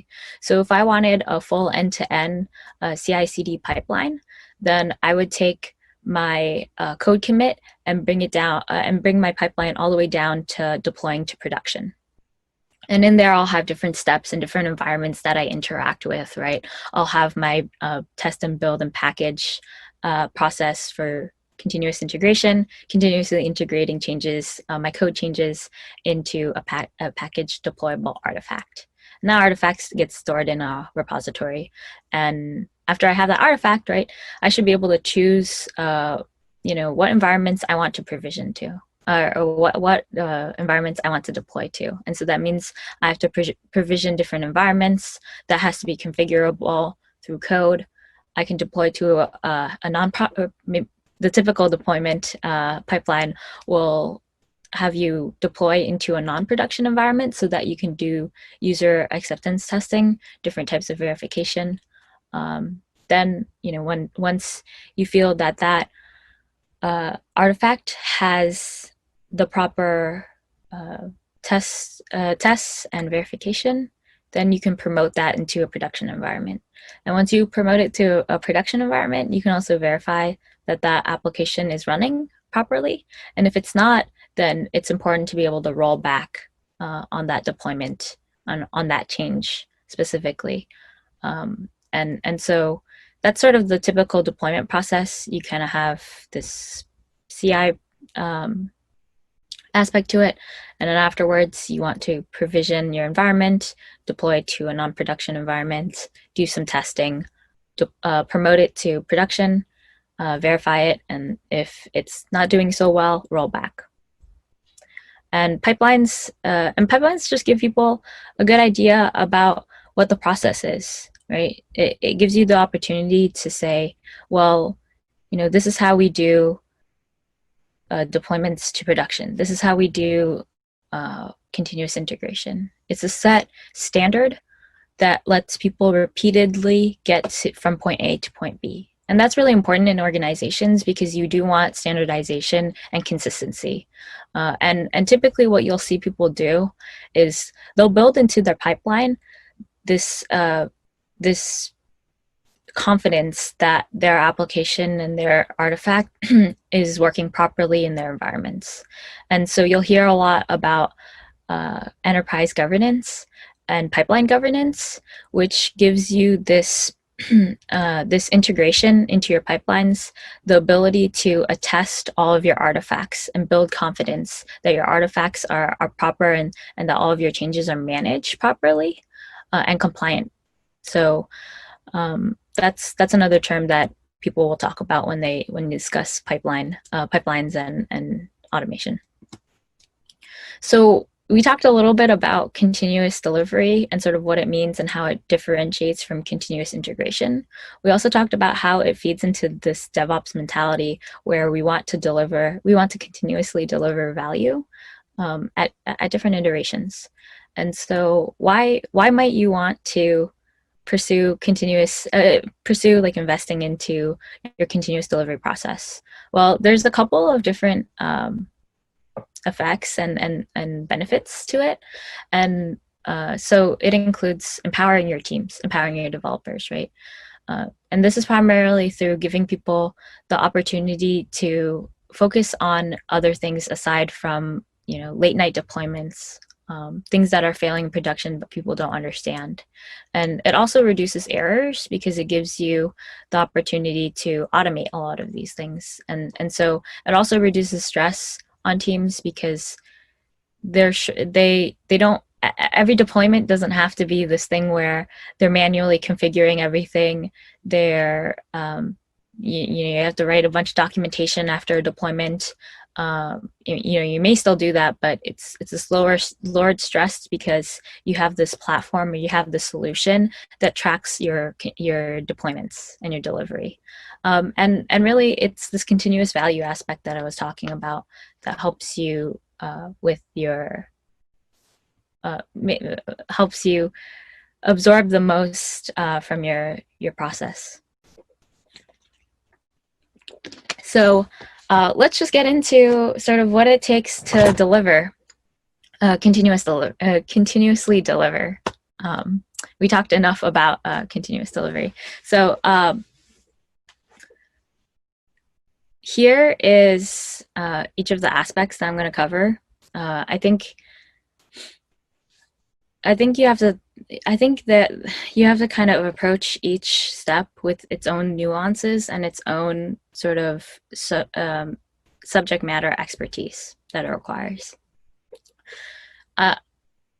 In different books like the DevOps Handbook and Accelerate, you'll see that people talk about cross-functional delivery teams because there is so much to do with continuous delivery.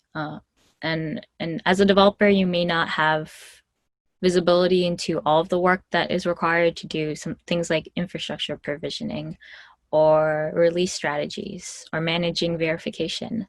But continuous delivery is sort of this platform that gives you visibility into all of these things so that it's not just one person in front of a dashboard or one person in front of their tool and it has like nothing to do with everybody else. It's this idea of sharing responsibility. And so I wanted to share sort of the concerns and the approaches that people use for each of these aspects as sort of a roadmap for you to be able to plan, well, I want to invest in continuous delivery. How do I do it? Or what is sort of the plan that I should have going into it? And so let's just get started on that. The first thing that I want to talk about is infrastructure provisioning. And infrastructure has to deal with any of the pieces that you encounter within a specific environment. So if I'm talking about Kubernetes, then I'm also talking about all the pieces of Kubernetes, the networking, the configuration, the APIs, how it runs, where it runs. And so when we talk about different environments like production environments, test environments, development environments, it actually includes a lot of different things, right? Sometimes it includes Kubernetes. So that means we have to have a plan for being able to install Kubernetes. And we need to have a plan for how we set up firewall, how we set up security, how we set up networking. And so the main goal when we're doing infrastructure provisioning is that you're not doing these things manually, right? You should not have any direct changes to any of the infrastructure that you're provisioning or working with. And so that's why we see the emergence of people using tools like automation configuration tools like Ansible, Puppet, Chef, and then even just infrastructure provisioning tools like Terraform, and CloudFormation, because really what we should be thinking about is, okay, how do we want to provision these items? How do we want to deploy and configure them? And once we've deployed and configured them, how do we want to manage them, right? How do we want to manage our upgrades? How do we want to manage needing to have a certain dependency or different service in our specific environments? And so I really think that people should have a plan for like these specific 3 things. And that's why I call them out on the slide. It'll help you kind of think about, well, how am I doing it traditionally? How am I doing it right now versus how I should be doing it? And that'll give you a lot of ideas. And really, it's no different from how you would plan a typical development workflow, right? There are requirements, there are plans, there's scheduled work, right? And each iteration that we do work in, we find out what worked for us, what didn't work for us, and we pivot around that, right? And so I really think that we should, different practices like infrastructure as code or push button infrastructure. These are things that have borrowed from traditional programming paradigms, and we should try to practice those things as well when we're working with infrastructure. And so being able to kind of understand and have a plan for these things will help you in the long run when maybe you want to provision multiple environments and you want to provision them on demand. And you also want it to be a part of your continuous delivery pipeline. How do we want to have the control of our infrastructure through pipelines? That's also possible. And so pipelines don't just apply to applications. It can also apply to our infrastructure and different processes. So that's the first point. Next, I also want to talk about change management. And this is mostly around process, right? How do we want to ensure that we're reducing our risks, right? How do we ensure that we have control and visibility into the changes that we're making? That's why change management sometimes gets, it gets its equivalence with this the phrasing like gating. It involves I have sign off and gates here and promotion because they kind of go hand in hand, right? When we have these kind of gates or barriers in our software delivery process, it gives us some time to verify and check with confidence that something is working and something is good. And so in a typical continuous delivery pipeline, you'll have different abilities. You'll have the ability to do what's called a promotion, and that's sort of when you take an artifact from a lower environment to a higher environment, and that's why we call it promotion, because you're promoting that artifact across your different environments, right? So if I wanted to do continuous delivery and I had an application, I'd want it to start in a development or a test environment before I have it promoted to a higher environment, like a production environment. And so change management is this idea of letting you do those releases at a press of a button. And it gives you information about your builds. It gives you information about your artifacts that have gone across that specific deployment pipeline. And so this is just another feature that continuous delivery pipelines should have. That's all I would really think of it as. If you're in a heavily regulated industry, this can be really important because maybe there's one or two people that have the authority to approve a sign-off process or a deployment, and that's fine. If your pipeline takes you from point A to point B all the way up until that gate, that's perfectly fine. That gives the person who's approving it the assurance that it's gone through all of those steps properly. And so, maybe your focus as like a delivery organization or a development organization is just working on those components of the pipeline and strengthening that process. There are different parts of it, and obviously you can build it down all the way down into an actual production deployment. But change management is about quality and signing off on a specific artifact or a specific instance within your delivery pipeline. And then also that kind of goes into like this quality talk this aspect of quality that we were talking about, right? How do we ensure that feedback is shared across all of our members, right? How do we verify that an application is running properly in our environments?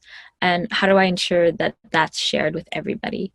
And so verification has also observability has gotten really popular within different organizations because people realize that they have to understand the complexity that is their applications. They have to understand the ecosystem of their systems, right?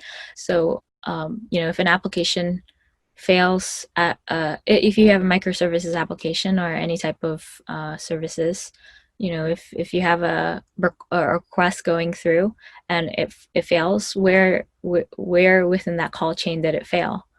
Being able to understand these things are really important. And, it's not just an operations responsibility to understand that. It's also a developer's responsibility to understand that. It's also a tool that developers can use to better understand their applications, understand the bottlenecks. And so the main question that comes when people think about observability and verification of their deployments is, what should they measure? What can they measure? And so there are a couple of different things that you want to think about when you're thinking about implementing a solution or a set of solutions. And that's around instrumentation. What do you need to instrument? What tools do you need to instrument into your environments so that you can get data, right? Is it my infrastructure? Do I want to have application-specific verification? If I do, then maybe I need specific instrumentation in my application. And so that's instrumentation. The second thing is understanding where you want to store the data and have it be visible so that you can do analysis on it, right? Oftentimes people will collect like way too many logs and they'll keep it forever, but they don't really use it. And so that's kind of a waste, right? So having a plan around how we want to store data, how long we want to store it for, how do we want to access it, how do we want to analyze it, are all important things to consider as well. And then third is around data aggregation. So one of the things to understand about metrics is that a lot of it is in a point of time, right? You maybe expose or take metrics on an application in a single point of time, but that's not really useful unless you can kind of map it and aggregate it over time. And so that's when you get dashboards and get more insights over what works and what doesn't work. And so being able to have a solution around how you want to aggregate data and how you want to display it is also another form of consideration. And then lastly is event notification.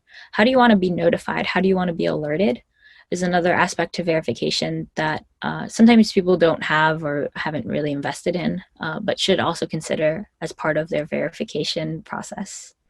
So I have a couple more talks on observability and verification in particular. It's a really big topic, and really a lot of these components are, I mean, you could have a specific talk that goes into each one of these things. So I know that I'm skipping over a lot of important, like a lot of like the nuances and things that you should be thinking about, but I hope that this gives you a good idea and sort of a roadmap to say like, hey, if I want to succeed in continuous delivery, here are the specific points that I need to touch on, and maybe I'll refer to my team, my people, my experts to help me kind of fill in and flesh out sort of more of the implementation details so that I can execute on this.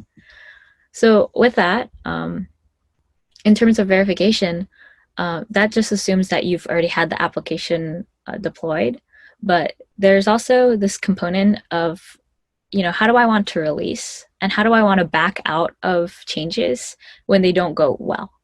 And so I put the release strategies and rollback together in this slide because the way that you release should be similar or the same as how you roll back that change. So really, rollback and release is about reducing the fear and risks of a deployment, right?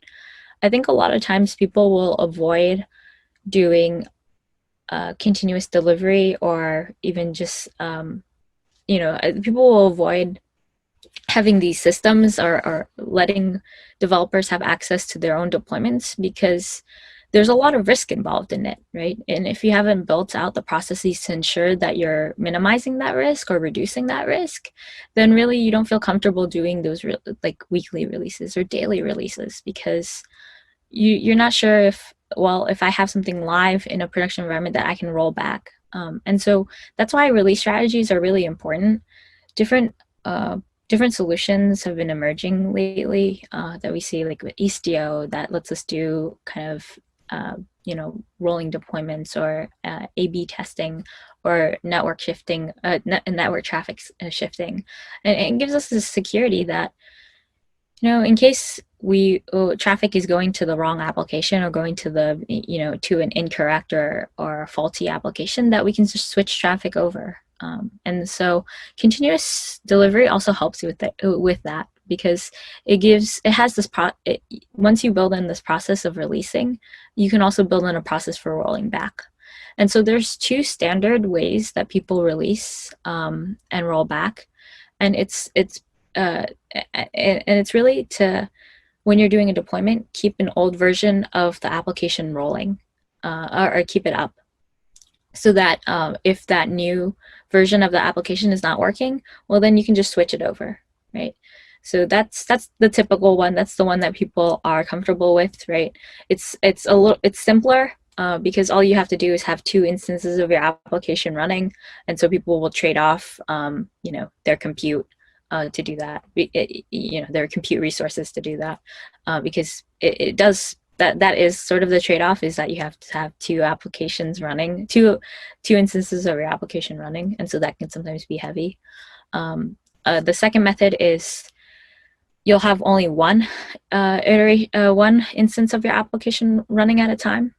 So you'll shut down the old one, or you'll shut down the old one, deploy, or you'll shift traffic over and then shut down the old one. However you want to do it. Essentially, it's whenever there's an issue, you have this new one that you have this new application and this old application that was rolled down. Well, if there's an issue, roll back up that old, that stable version, that old version that you knew was working, and then shift traffic over. So there's two ways to do it. Those are the main ways. There are a couple different release strategies and things that can work for you. Different continuous delivery platforms will provide different, you know, the business functions to do those release strategies. Having a plan that works for you is really important. You know, I think in many cases, people run into issues with their data storage, right? What happens if I deploy a new version of my database with changes, and how do I migrate that data? So being able to think about sort of all of your applications or all of the things that you're going to deploy and how you want to deploy them and roll back in case there are any issues is also really integral in the process, because this is sort of the most fear and anxiety inducing process within continuous delivery is the delivery itself. So lastly, I want to talk about pipeline management and sort of how we want to have it accessible to developers. So one of the things around pipeline management is that, you know, it is accessible to different people, and that you can control what is accessible to different people. So having a set of pipelines and solutions for different application teams is really useful when you're onboarding, and which sometimes can take a really long time if, you know, you're doing it in the traditional sense where you have to, you know, maybe create a new pipeline script, create a whole new process. I think having a couple of set templates and then working off of those templates in case there are any weird use cases or flows that you have to work through is kind of the way to go, right? You want to have this foundation. And so pipeline management is about having idempotent pipelines. So idempotent means that it's essentially that if you go through a certain state with if you go through a certain part of your pipeline, if it fails at any point, then if you run it again, it doesn't affect that next deployment. So idempotency is really important. It's a concept that people will talk about in infrastructure provisioning or configuration management. Also, another part is around push button abilities. So being able to just hit deploy and understand that you know kind of get back information about your deployment is really important. And so how we think about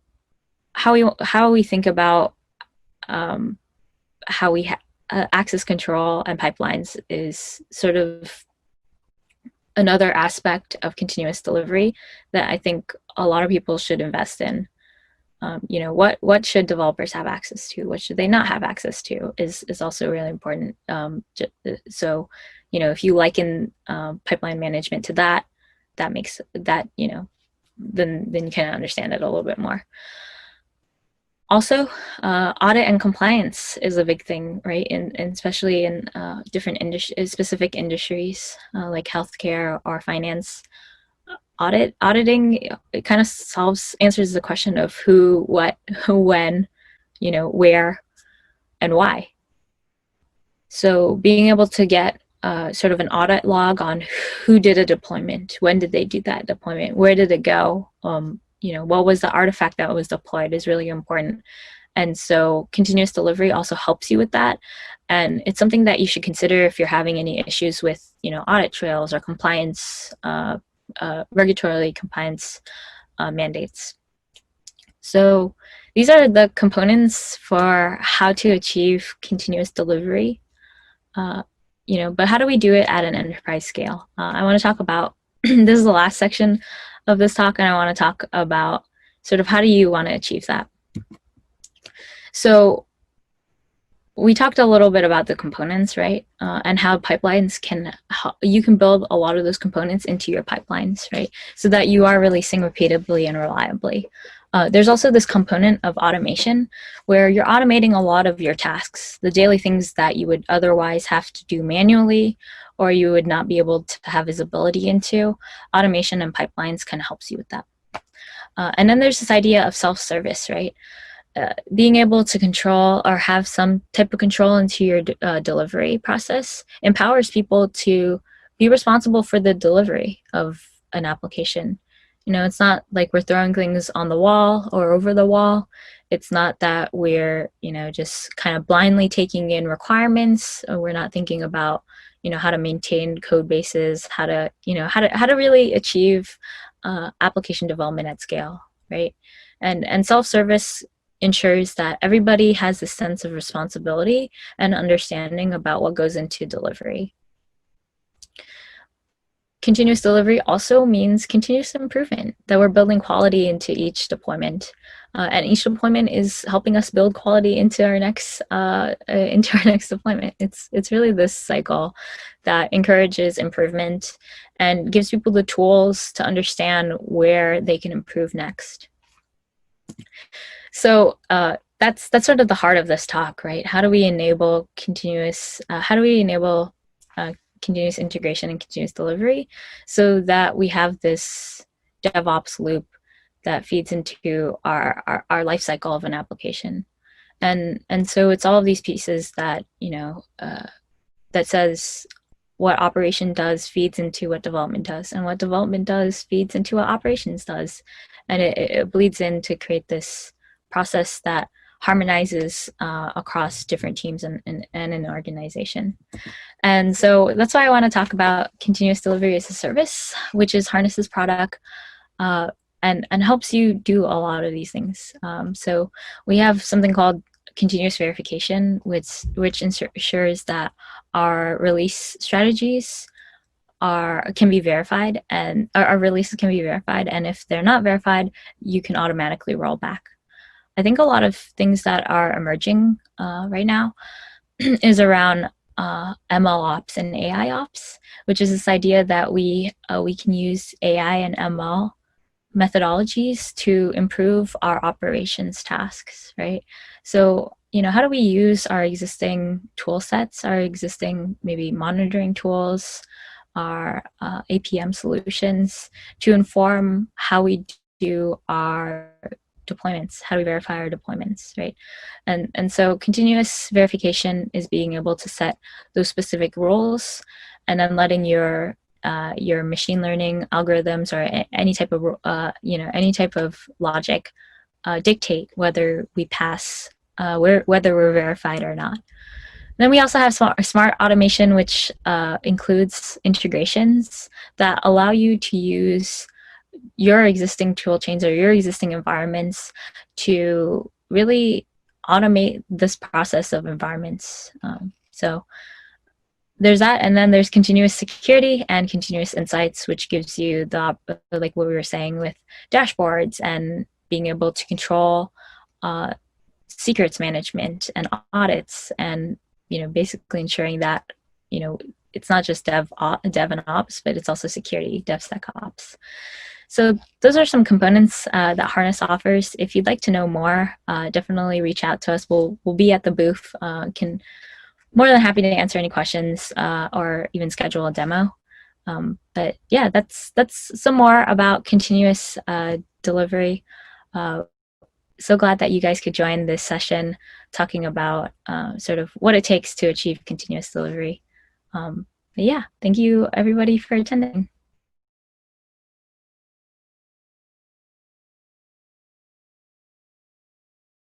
That was a great presentation on continuous delivery from our friends at Harness at TechStrong Con.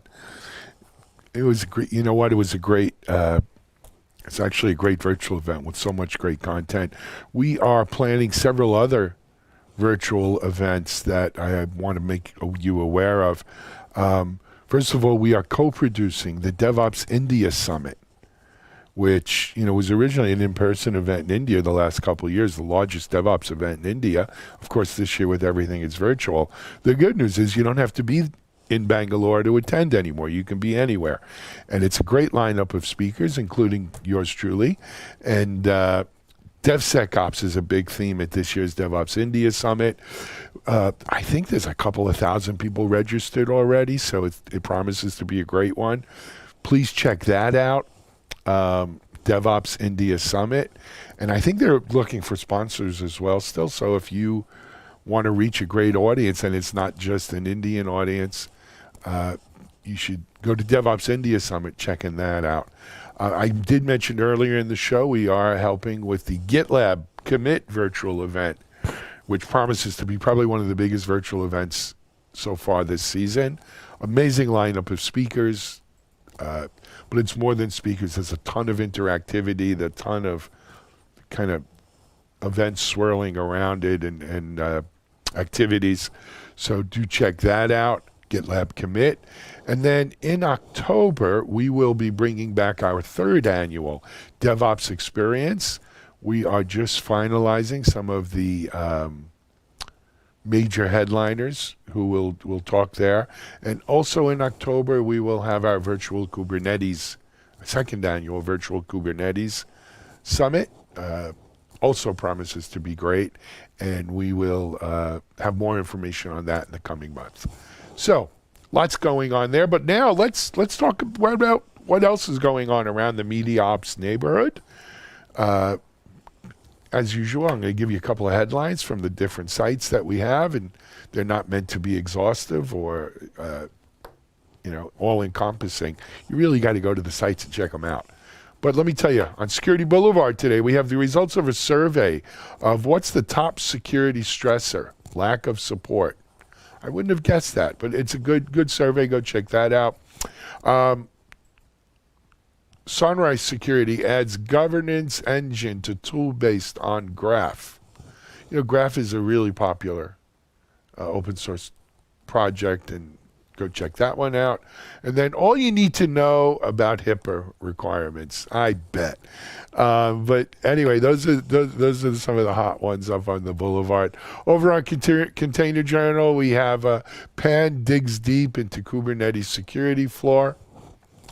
This is the way things get better. These flaws are found, exposed, they're patched and fixed, and we move on. Also, a new report from Forrester highlights rising container security issues. Okay, I see a theme building here. But the good news is there's a lot of container security companies that are addressing them. And I often wonder when you look at, the folks at Forrester are good people, as are Gartner and the rest of them. But when you start seeing reports like that, and then you start seeing the flood of new container security companies, how closely related are they? I wish we had more transparency in our analyst reporting and so forth. And that's frankly one of the reasons I helped found Accelerated Strategies Group. I think we need more transparency in our analysts. Over on DevOps.com, performance issues, looking beyond the infrastructure. Good article there for my DevOps and SRE folks. A developer's guide to CCPA GDPR compliance. I know no one wants to sit here and be a compliance expert, but it's a fact of our lives right now. So good article if you need a little information there, a little help. And then the results of a new survey, DevOps have benefited over how DevOps companies, DevOps haves, you want to call them high-performing IT teams, whatever. Companies that are doing DevOps have benefited over those who aren't. And that's the bottom line there. So good article on DevOps.com. All good articles around all 3 sites. Do check them out. But for now, we're going to head over to Charlene ONeill, our managing editor, who has a great interview and a preview of our upcoming webinars here on Media Ops. This is Digital Anarchist. Hey everybody, welcome back to TechStrong TV. I'm Charlene ONeill, managing editor at Media Ops, and I'm here now with John Tour, who is the CMO at Cloudian. John, thanks so much for taking a couple minutes and talking with me today. So excited to have you here. Great to be here, Charlene. Thank you. Excellent, excellent. Well, I know you guys are big in the cloud space, obviously, but cloud security and ransomware is something that I'm sure has been on your minds for a while. So, I know that you guys also have been talking with a lot of companies about ways that they can protect themselves against ransomware. Hoping that we can talk about that a little bit, but I wonder if you can start by just kind of paint me a picture, if you will, of what's happening in the ransomware space today. Yeah, it's phenomenal, Charlie. I mean, the increase in ransomware attacks over the past year has just been phenomenal. The World Economic Forum reported that the attack rate is doubling year over year. And we've seen some really recent examples of this, such as the Garmin attack that shut down their operations for 4 days. We don't know how much it cost them. The ransom demand was apparently $10 million. Wow. Another one was UCSF, $1 million attack that impacted their research data. And then the travel firm, exchange firm, TravelX, shut down for days in a $2 million attack. So, yeah, it's been increasing at a tremendous rate. Yeah, it seems to be, at least over the last, 8 to 12 months or so, we're hearing so much more about ransomware, and it's to the point where pretty much everybody knows what ransomware is these days. Right. It's kind of jumped the shark when everybody knows what it is. Right. So what can be attributed to this rise in ransomware? I mean, what are some of the factors that are out there right now? Well, I think it's a combination of things. I think first and foremost, it works, right? It's a proven business model, and once people find out there's a business model that can be repeated, other people are going to try it as well. So I think that's one thing that attacks are getting a lot of publicity for negative consequences there. Mm-hmm. Another thing is, a lot of these sources are coming out of countries that are economically depressed. Like North Korea is suspected of being behind a lot of them. Of course, with the increased sanctions on North Korea, they're in real trouble. And then also, the environment. We've got a lot more people working from home now, and some people are thinking that is putting more workers at risk for attacks that can go through their computers, or phishing attacks where they can be compromising their information by just having less control. They're outside of the firewall. People are more exposed.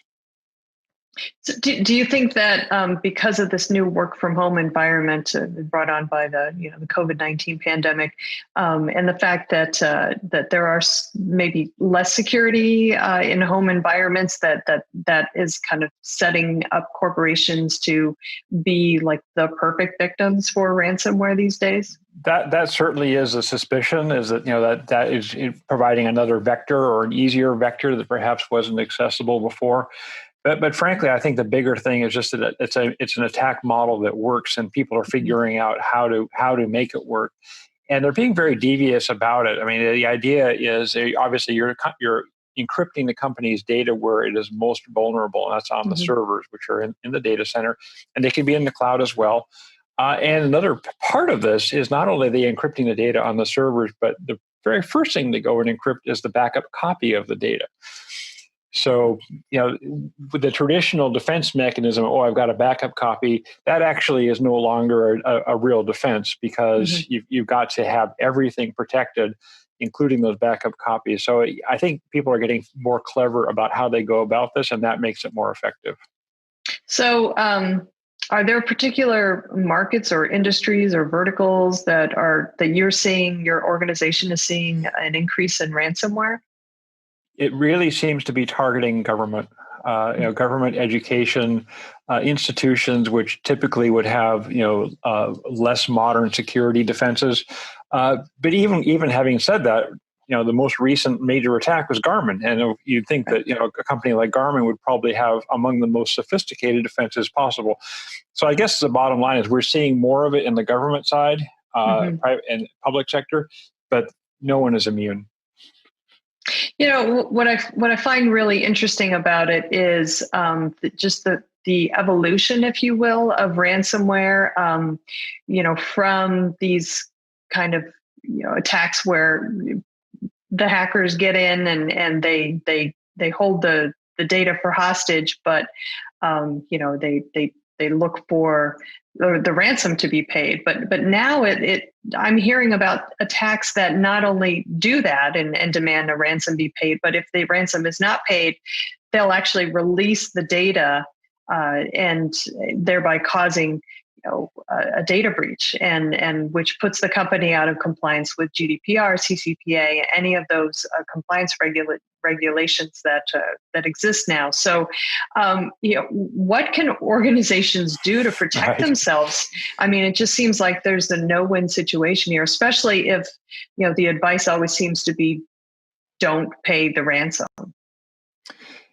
Well, certainly. I mean, we don't negotiate with terrorists, right? Because, right.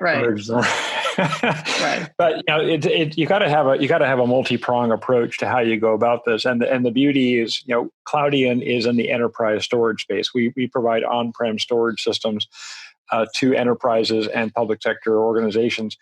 And today, with storage technology, you actually have a way of protecting against both of those scenarios you just mentioned. One, you can protect yourself from having to pay the ransom to begin with. And two, you have a way to protect yourself from that data being released. So starting with that second one, data being released, most modern storage devices, including ours, have the ability to encrypt data. So data at rest is protected from being compromised by virtue of the data itself is encrypted. So if someone were to be able to download those files without having the decryption key, it would be useless, right? There's nothing to release because the data is protected. The second thing is, and this is probably the most critical part, is protecting yourself from the attack to begin with. Mm-hmm. And reality is that encrypting your backup data yourself doesn't do you any good in that one, because even if your data is encrypted so they can't release it, they can still re-encrypt it and keep you from being able to access it. So what we do is we provide a mechanism where that data cannot be altered. Once that backup data, you can't come in and change it or delete it for a certain period of time. It's like a time lock on a vault, right? The reason they put time locks on a vault is even if you drag the manager down to the bank in the middle of the night, you still can't get in, so there's no point in doing that. But we do the same thing with your data. We put your data in a room where it is protected from being changed or deleted for whatever period of time you've.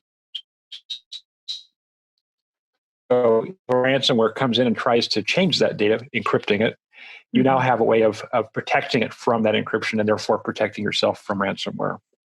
Okay. Interesting. Are there other things that organizations can do, just kind of best practices that might actually protect them a little bit better from ransomware? Yeah. So I mean, in general, obviously, it's the standard techniques of perimeter defenses, right? You want to make sure that you've got firewalls in place, that you've got your people trained, that you've got all your systems locked down, and frankly, the data center itself can also be a point of exposure. So it goes all the way from the outer perimeter to the inner perimeter. Making sure that your personnel in your data center are properly vetted. That the people working in your facility are, properly trained to prevent against phishing attacks, and that you've got the perimeter defenses in place. Those three layers can all provide you with a level of protection and security. Reality is, though, that every one of those is vulnerable because every one of them has a common element. They've all got people involved. Everything can be ultimately penetrated. So if you really want to have that ultimate level of protection, you need to have the data itself protected at the device level. And when I say at the device level, I mean actually protected to the point where even if someone has physical access to the box, your data is still protected. That's what we have to prove. We went through the certifications with SEC and at FIPS and common criteria, and we had to prove that even if someone has physical access to the box, that you would not be able to alter that or delete that data. That's what we had to go through to get those certifications, and that's what that's what enterprises should be looking for in a repository to protect that information themselves. All right, great. Well, I have a feeling we're going to be hearing a lot more about ransomware before somebody comes up with a really good solution for it. So, but right now, I'm not seeing that anytime soon. So we'll just have to see what the market plays out. But John, thanks so much for your time today. Really do appreciate it. As I said before, ransomware is definitely a topic we're going to be talking about again. So hopefully we'll see you on a future TechStrong TV broadcast. Great, Charlene. Thank you. All right, great. Thank you. Bye-bye. Okay. Please stick around. We've got lots more TechStrong TV coming up, so stay tuned.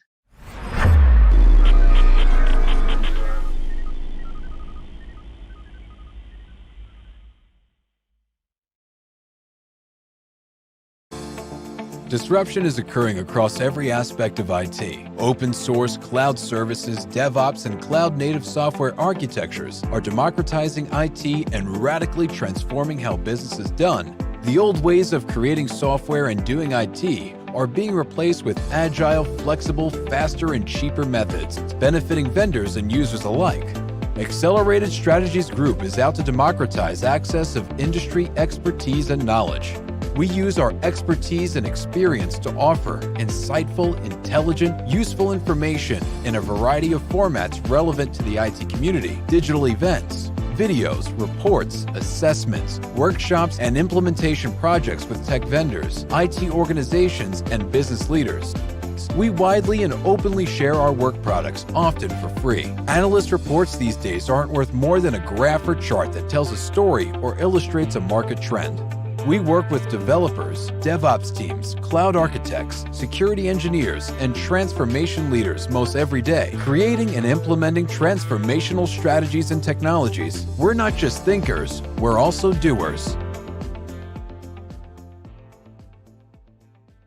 Hey everybody, welcome back to TechStrong TV. I am Charlene ONeill, Managing Editor at MediaOps, and I'm here now with your Thursday edition of the webinar preview.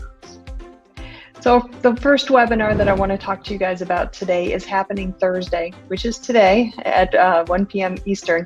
This is happening on DevOps.com.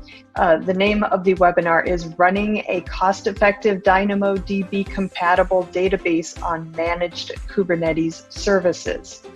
That is definitely a mouthful, but this webinar actually talks about the Scylla technology, which is actually Scylla DB is the sponsor.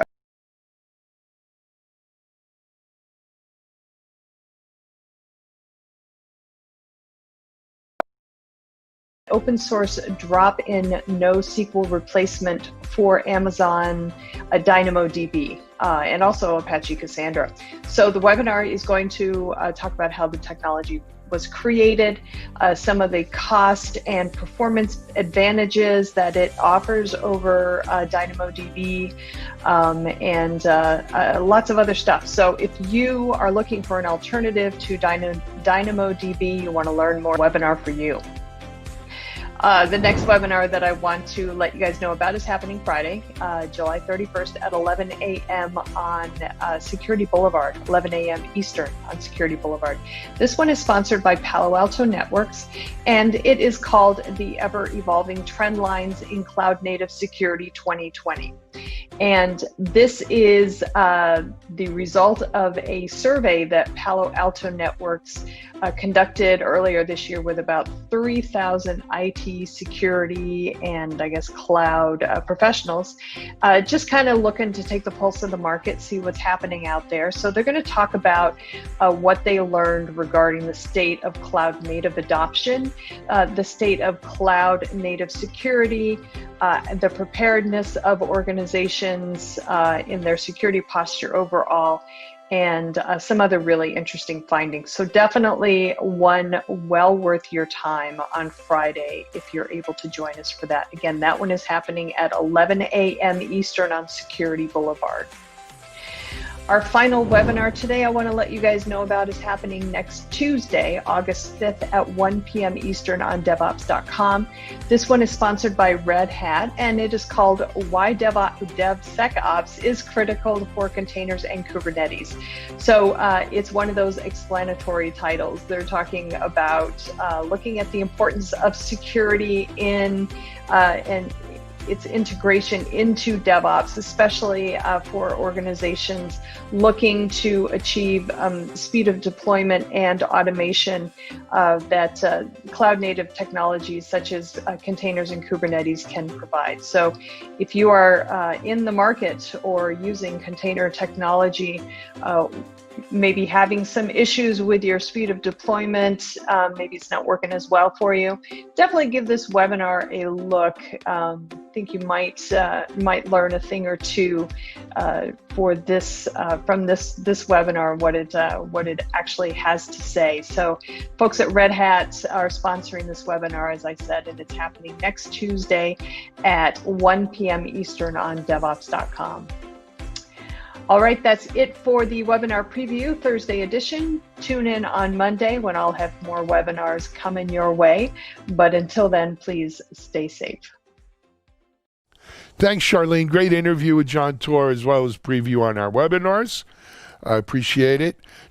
So, after Charlene finishes, we usually head right on over to the Analyst Corner, where I'm happy to have my friend Mitch Ashley, CEO, founder of Accelerated Strategies Group, and Mitch has a great Analyst Corner for us today. Hey, Mitchell, take it away.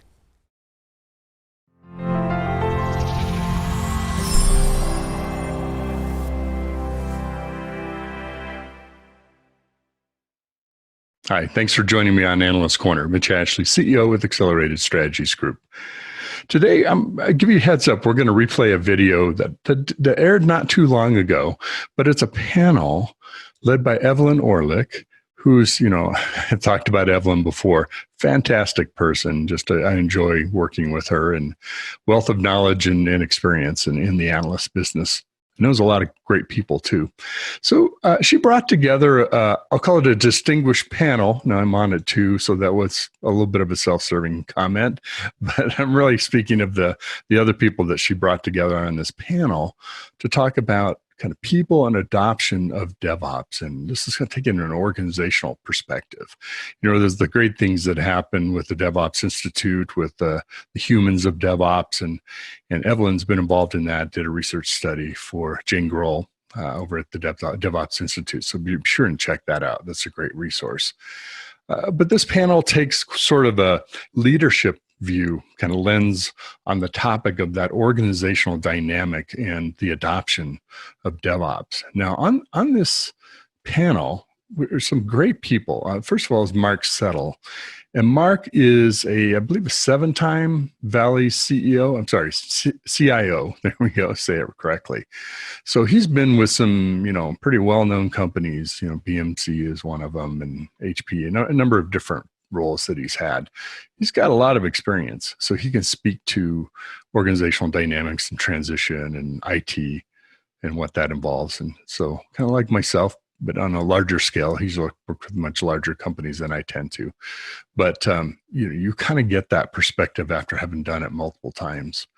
And then joining us also is Tom Goguin, who is with Micro Focus, and he leads a product development organization, and he's in the thick of it, really talking about the metrics and how you manage things and what's real and what's not, and kind of brings a hugely important perspective.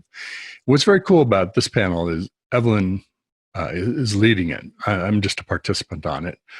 And I kind of have to, I actually read a little segment on LinkedIn where I talked about that leaders lose perspective about what the experience of being a follower is, because we tend to be in leadership roles over and over again. And after a while, you kind of drink your own Kool-Aid, maybe get some ego that's a little beyond what it should be, maybe far in some cases. But if you're not a leader, if you're not a follower in any part of your life, that's experience that you don't have, and things are changing. What it's like being a follower is changing. So it's a great perspective also that Tom brings from this standpoint, because he's really in that adoption and how you make DevOps work on a day-to-day basis. I didn't mention also that Mark is a 2-time book author. He just sent me his books. I've not read them yet, but I definitely would encourage checking those out. So he's got some great books there, a little too close to the camera, but Truth from the Trenches and Truth from the Valley. So certainly a thought leader as well as a leader. So I'm replaying this panel again because I'd like more people to have an opportunity to see it. You can always go to Digital Anarchist, and all of our videos are hosted there at digitalanarchist.com. And the dynamic, the discussion, kind of the viewpoints, I think are super helpful. So thank you for joining us for that. Now, one other comment I want to make about sort of people. We talk about people, process, and tools. Well, it should be people, process, tools, and people, because it starts and ends with people. That's my opinion.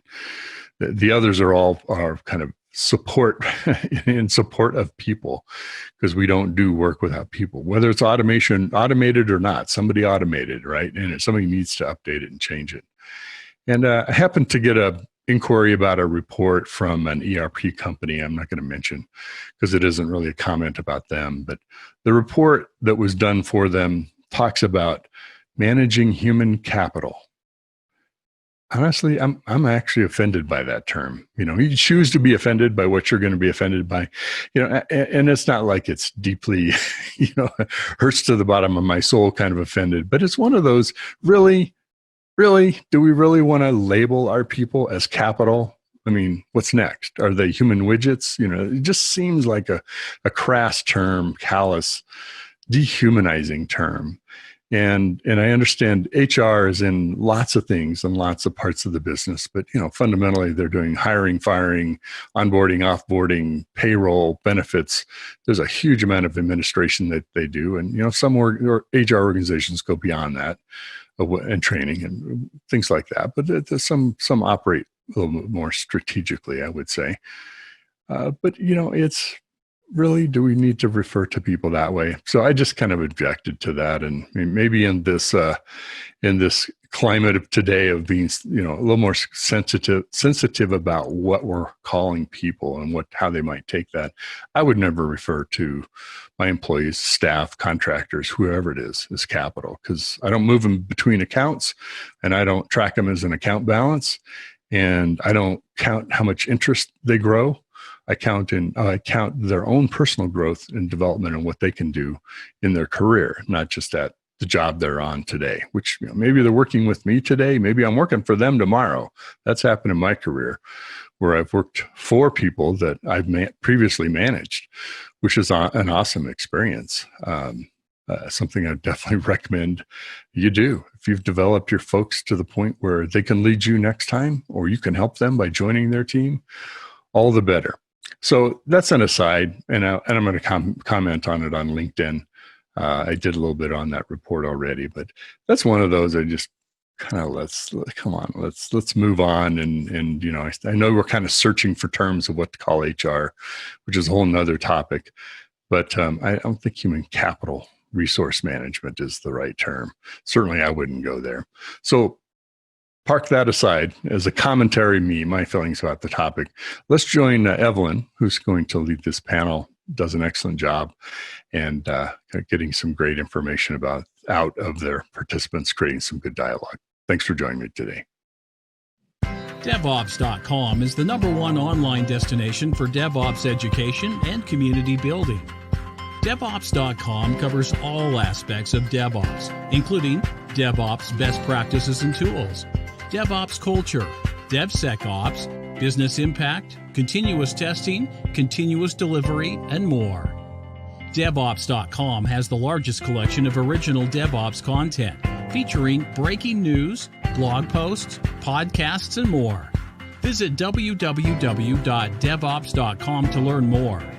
DevOps.com, where the world meets DevOps.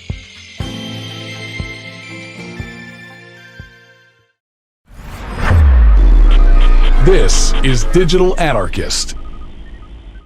Hello, everybody. My name is Evelyn ONeill. I'm a research director doing research since many years around the topic of DevOps, digital transformation, and many 3 or 4 letter acronyms, I have to say.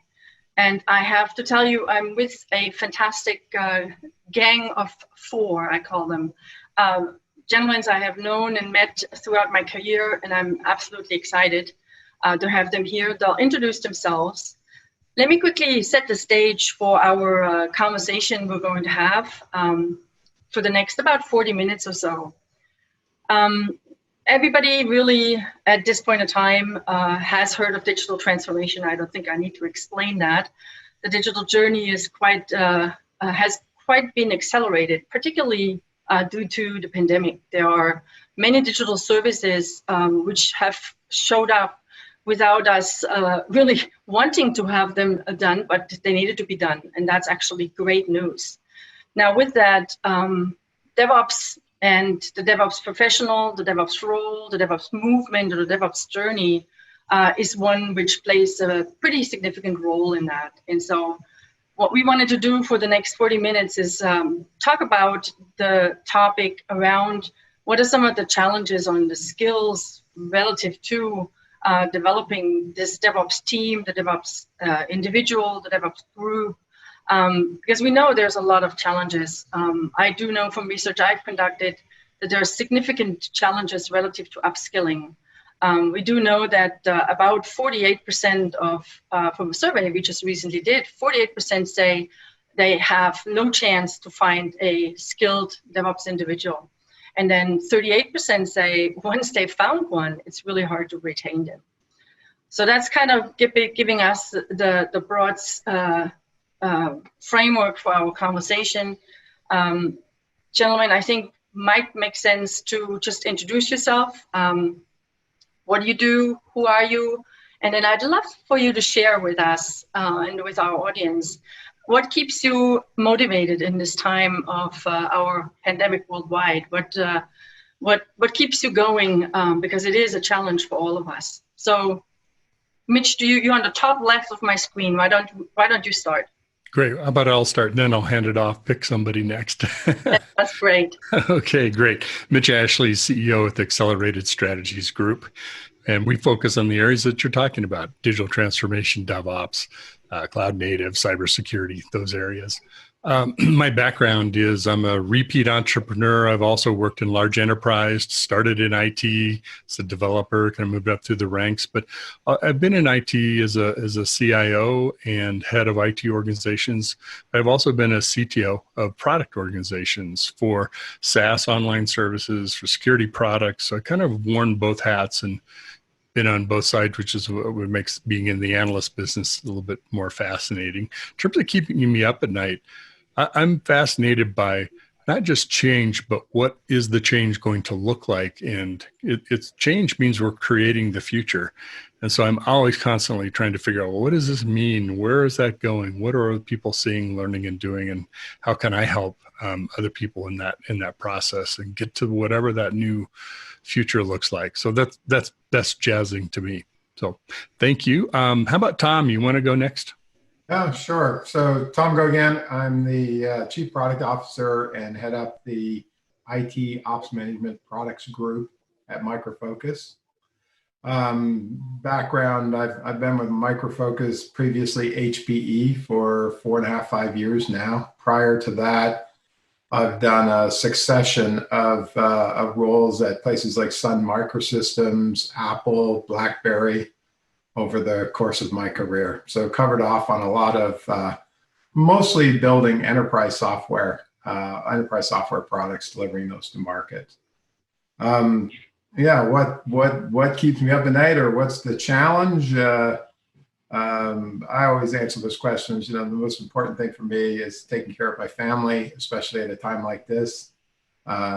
Keeping things going, and the thing that keeps me up at night is, when are my teenage boys going back to school? So looking forward to that time. Great. How about Mark? You want to go next? Sure. So I'm Mark Settle. I am a 7-time CIO, and I'm currently serving as an advisor to a variety of startup companies. I'm based here in the Bay Area, and what's really actually pretty exciting about the current environment is, many of these companies are doing extremely well. It's kind of counterintuitive, but many of the startups would tell you that they are more productive in the current environment than they were, pre-COVID. The commuting obligations that people had in the past have gone away for the time being, and simple metrics like the amount of code that's being generated and put into GitHub, and if you look at the efficiency of the funnel that's used to generate sales prospects and convert them into actually new customers. Those maybe some companies failed completely. I mean, let's face it, some are not with us anymore. Some others maybe stumbled momentarily, but others, have really come back. I had a funny story. I was talking to somebody who, an IT leader that was meeting with their facilities manager, and they were trying to put together the plan to bring people back to the office.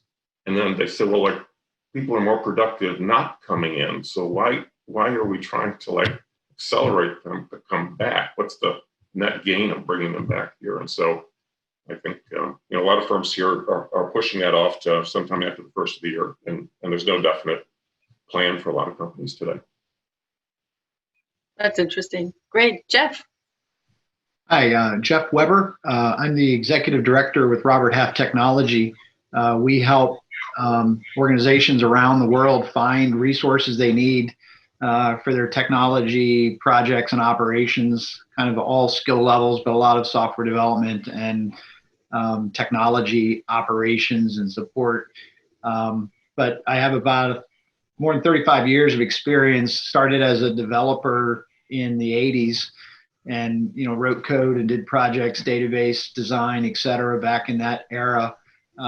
And then always thought I was going to become a CIO like my my colleagues here, but never quite made it. I got the consulting bug and spent 20 years in consulting, doing everything from security to strategy and governance and operations.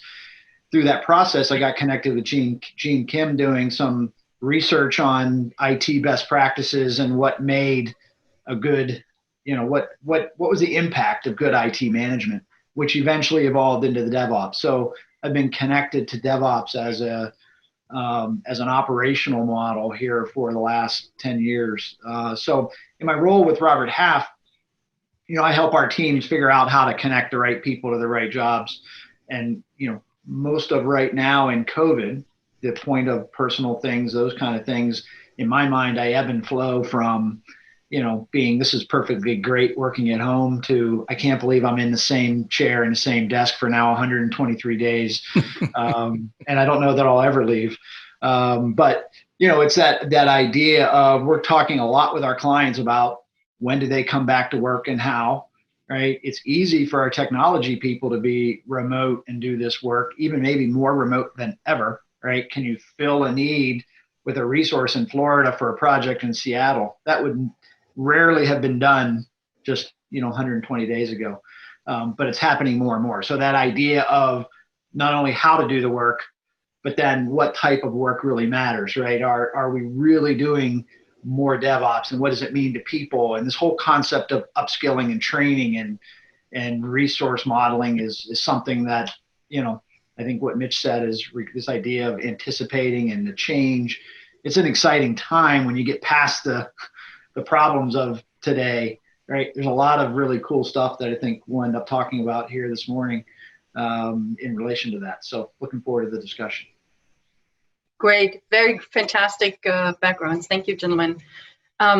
So 42% of organizations are actually adopting DevOps at the project level. So that is one or many projects, right? And again, these are global enterprises. And then about 24% are adopting it at the enterprise level. That means at end-to-end, which is, wow, I have to say that's fantastic. And then 22% are planning, and then this is 2020 numbers. So all of these almost adds to 100%. There's a few who say, we tried it, it failed. Or some said that they're never going to do it for whatever reason. They might have the reasons because it might not be for them. So posing a question, why is it so hard to find these DevOps people? What do you guys think? What do you hear? What are some of the comments you have heard in your travels, in your virtual meetings, in your conversations? Mark, do you want to, 7-time CIO, I'm sure you have lots of exposure to many of your kinds. Share what you have heard. So there are many flavors of DevOps. In IT, we love to have acronyms that don't really mean anything that can be used broadly to describe lots of different situations. And so there would be groups probably even that would claim that they're proficient in DevOps that other groups would look at and say, well, that's not even, that's not really even DevOps at all. In fact, I think sometimes to the uninitiated, the terms Agile and DevOps are used interchangeably. So if you're using Agile, then you say, well, we're a DevOps team. And so these things come in many different flavors. So you have to be kind of suspicious, especially when people start responding to surveys, what they think they're doing. This isn't like a certification that you get that says this group is definitely a class 1 DevOps team. But having said that, to kind of cut to the core of why this is so difficult, the terminology that I get exposed to, I don't know if I've ever seen a role, a job position that would be online like a DevOps engineer necessarily. I think it'd be more generic, like a software engineer of some type or a principal software engineer, et cetera. Although I'd be interested if other members of the panel have seen that kind of nomenclature used in terms of position descriptions. But the more generic term that I've seen used, and I use all the time, is that of a full stack developer. And a full stack developer, the definition of that has really evolved over time. And one of the core DevOps principles is that the team members and the team is about as self-sufficient as it possibly could be. And with the tools that we have today, individuals can set up their own infrastructure, they can write their own code, they can debug their own code, they can release their own code, and the real purist would say that's sort of the end state that we all want to get to.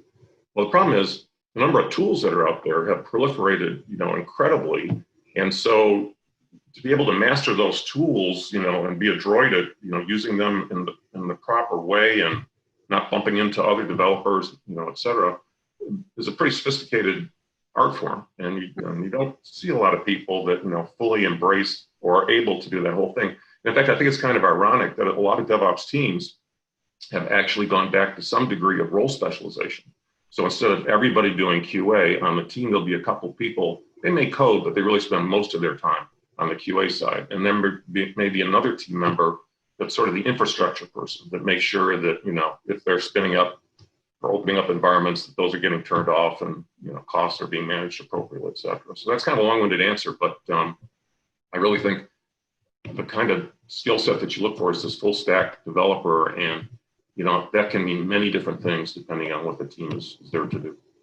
So I'll ask, let me ask Mitch maybe. I mean, Mitch, do you see the job term DevOps engineer show up as a actual job position that people are recruiting into?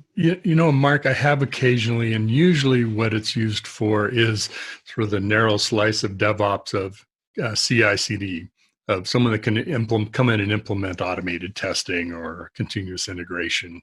That's because that's the starting point, or at least that's typically been, automating testing has been a goal, and now that's sort of fundamental to DevOps, right? Is to automate everything as much as possible. Right. So, but beyond that, I think it's very confusing. What's a DevOps engineer? And to your point, you talked about Agile. I think Agile is much better defined in terms of a common definition, but maybe it's because it's been around a little bit longer. DevOps is pretty loosely defined and an evolving thing. There's not one place to go to say, if you do these 5 things, you're a DevOps team or DevOps company. But I always ask myself the question of what's behind, why would you do that? Is it just sort of the next fad for IT? Is there really a benefit you're trying to achieve? And I think some of that confusion around DevOps also ties back to that. Is I always look at ultimately what's the business value we are trying to accomplish.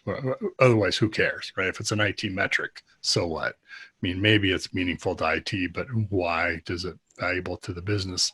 So I think your point around being able to be as self-sufficient, et cetera, all lead to how do we get the right software out the quickest and give companies a competitive advantage through software. That's really what DevOps and Agile hopefully are there to ultimately deliver, at least in part. But that's I think why it's hard to find DevOps people, because it can mean a lot of things because everybody's a different place in their journey.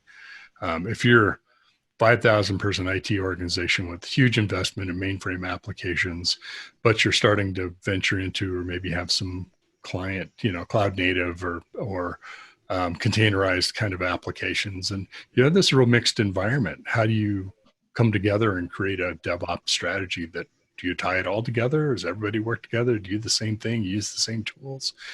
There's more questions than answers, I think, a lot of times. Not to make the problem unsolvable, but it's really kind of contextual dependent of each organization and what makes sense for them for where you are right now, and then where do we go from here, and how do we implement? How do we make that meaningful to us for DevOps? So kind of my long-winded answer, Mark. I don't know if that made any sense to you, but I'd love to hear from Jeff and Tom too. Your thoughts on much of it in our world, and certainly in my world, kind of coming at it from a product development perspective, is more of a mindset. So we've driven agile transformation here at Micro Focus in the last few years, particularly in my product group. That mindset is around doing things over smaller things over shorter periods that eventually grow into big things. And it has the counterintuitive effect of driving actually up the predictability of outcomes. And I have this discussion with customers all the time. By moving and shifting to more of an agile mindset and agile delivery model, I can actually give you a lot more rigor around what my roadmap looks like, what the outcomes look like quarter over quarter, versus looking 18, 24 months over the horizon and trying to figure out where the developers will be then. And that resonates with customers. Also drives up our quality, right? So in part of the agile mindset is to do something and get it done, finish it off, make sure it works before you pass it on or move on to the next thing or pass on that component to somebody else to work on. DevOps to me is kind of the same thing. It's a mindset shift. So you go from thinking of the world in terms of, say, IT or software development, and what you have to become as part of the product team. So you're no longer part of a cost center running a business system as much as you're part of the product team, looking for the ways in which to deliver the product to the market most cost effectively, that delivers on the SLAs that you put in place for your customers, those kind of expectations. And I think that speaks to the challenge of finding the right person for those types of roles. Just to your point, you look for a full stack developer. I mean, we ran into a huge problem when I was running a company in Ireland a few years ago. Huge problem, outages with our primary customer because of a scale issue. The problem itself manifested in a bunch of different ways on the front end. Explosive use of APIs that we had predicted wouldn't be used at all, this kind of thing, right? And as you dug through it, you had to get into Cassandra at the time, and it was just, but there were really was only 1 or 2, 3 people at the company who understood the full end-to-end implications of how the whole system operated. And so from a software perspective, the full stack, and then the hardware that it was sitting on, right? And could put that together. One of our interim solutions was to throw a bunch of flash memory at the problem, which did help with the problem. But as a developer, you wouldn't necessarily think that way. As a DevOps engineer, if you will, you're definitely looking at the full stack and the full system to figure out how to optimize across that. Those are special people. They're very talented. And boy, oh boy, you want to hold on to them if you find one. I would say there's a lot of, I agree with every comment there, but I would say there's a fair amount of job postings for DevOps engineers, but all the factors that you guys all talked about are why that's very difficult. I usually look at the DevOps engineer as the evangelist or as the person in the organization that's helping to deploy DevOps, not necessarily the person that's the front end or full stack developer that's executing in a front end shop. Trying to get your clients and yourselves to figure those things out in the job world is a big deal. So all of that words, it made me sit there to think. In 1989, I took a job. I was a database engineer was my title. And one of the other guys was an engineer. And he's like, you are not an engineer. And they changed my title to analyst, right? The point is, for 30 years, we've had this debate over titles and roles. So we could talk probably for the full 45 minutes on, is a DevOps developer and a front-end full stack developer the same thing? We won't resolve that. I will say, though, that what I've seen over the 10 years or so of DevOps, it went from engineers and software.com type companies that could get their head around the core concepts and implement it without much legacy. They were a greenfield, if you will. They were able to go in. What we've seen now is this idea that these corporate entities, that for a enterprise, right, to go DevOps all in for everything in that corporate world, that their software and their customers are internal, right, more than they are external, et cetera. You know, now you're changing so much, right, and that adapting is what's causing a lot of that. And without a good definition, a consistent taxonomy, a lot of that's where they then start to struggle in the corporate politic. In my mind, it's clear the ability of DevOps and Agile, as we've said, to generate the ability to add business value faster in a more consistent and managed way is what it's all about. How do you go from cost to value? But we can all say that conceptually until we have to sit with the 500 people in our organization and the 12 different consulting firms that all have a different flavor of it in order to get to that same objective. And that's where the problems, start. So I heard you say, I loved the contextual DevOps individual, or sometimes we call them the contextual DevOps human, right? To stay away from that loaded term of engineer, because Jeff, as you and I found out, we both are DBAs, and I was also a DBA analyst. I thought I was an engineer, but they downgraded me to an analyst.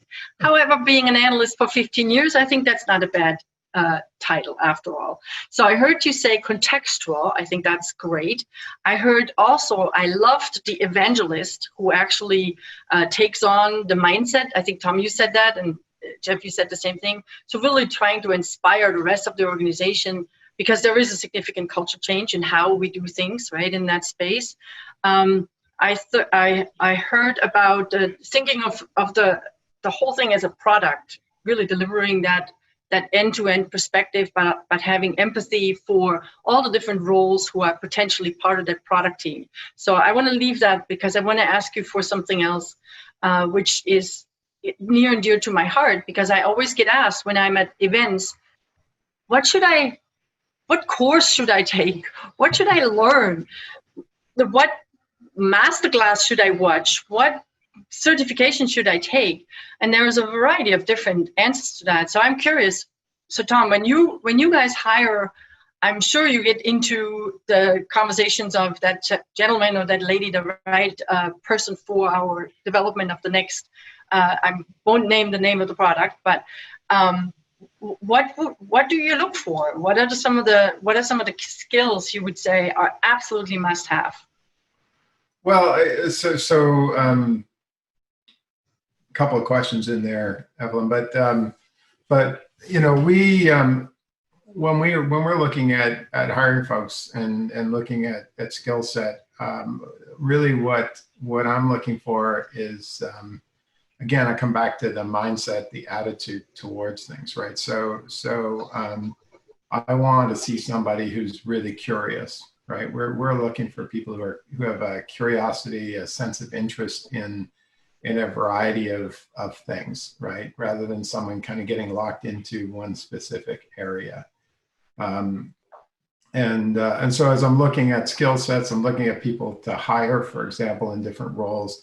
I'm really interested in people who are curious, who are interested in diving into something, who can bring a different set of perspectives to whatever challenge it is that we're going to throw at them. When you come into even a role like mine, coming from the outside in allows you to bring sort of new, fresh perspectives and challenge the central beliefs of the teams. We made a transition to cloud native, bet on Kubernetes 4 or 5 years ago. Part of it, I mean, my CTO recommended going that way, and I had been doing some consulting with a startup before joining HPE, and they were all over it. I could see where developers were going, and it was a no-brainer. So bring that fresh perspective in, know that it's the right way to go, make the step and go. So when we're hiring, I like to see people that are curious, they're really interested in what we're trying to do. They don't necessarily have to have the background in IT ops management. I think you can learn that as you go, but you really need to have a curiosity and a willingness to just kind of roll up your sleeves, get in and do the work. Cool. Other thoughts? Jeff, what do you see?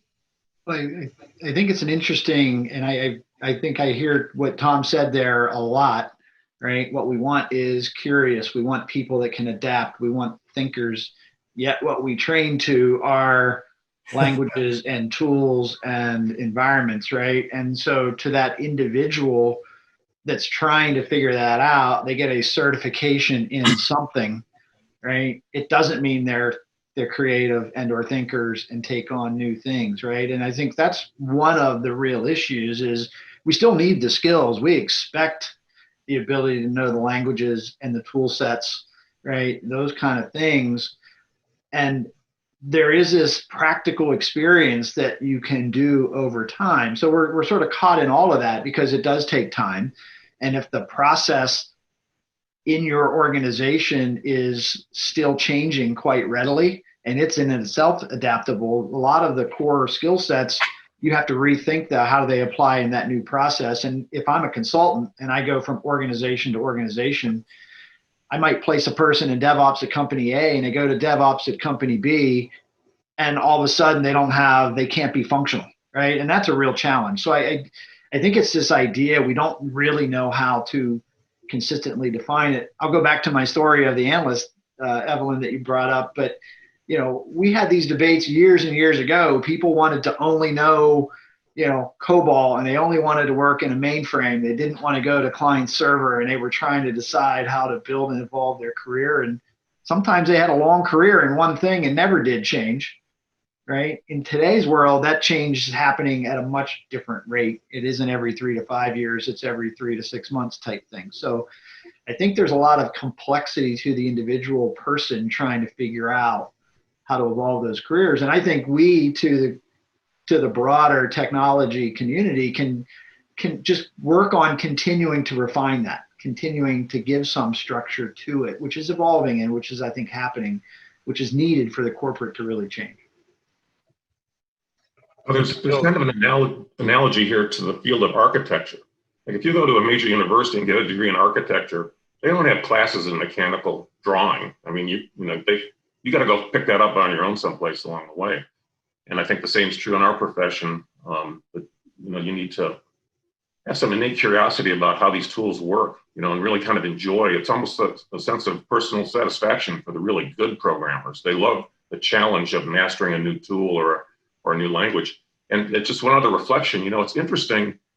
In the old days, I don't know what that would be, maybe 10 years ago, we'll all remember the QA function was typically the first stage of a developer's career. Somebody would come out of school or have minimal experience. We'd put them on a QA team, and they'd start to see what software looks like, and there'd be bugs, and they get to fix maybe some of the more innocuous things, et cetera. And then once you got that level of familiarity, you'd kind of move up and become a junior coder, or whatever the terminology would be, and then move through more levels of responsibility. But when you wrap it all together and you have like a DevOps person, there's no QA role by itself in a lot of organizations. You've got to come in and be able to do 12 other things at the same time. So it's more challenging, but by the offset of that is that people do get exposed to these tools a lot earlier, typically in their careers. But I think you bring up a great point of how do we create a career path for individuals, right? Because the people that are running the shops are people like us that had a model that was a career path that isn't necessarily the same anymore. And so those individuals, we see it today, even a lot of people are trying to reskill because of COVID. You have a lot of people that are taking whatever that time is.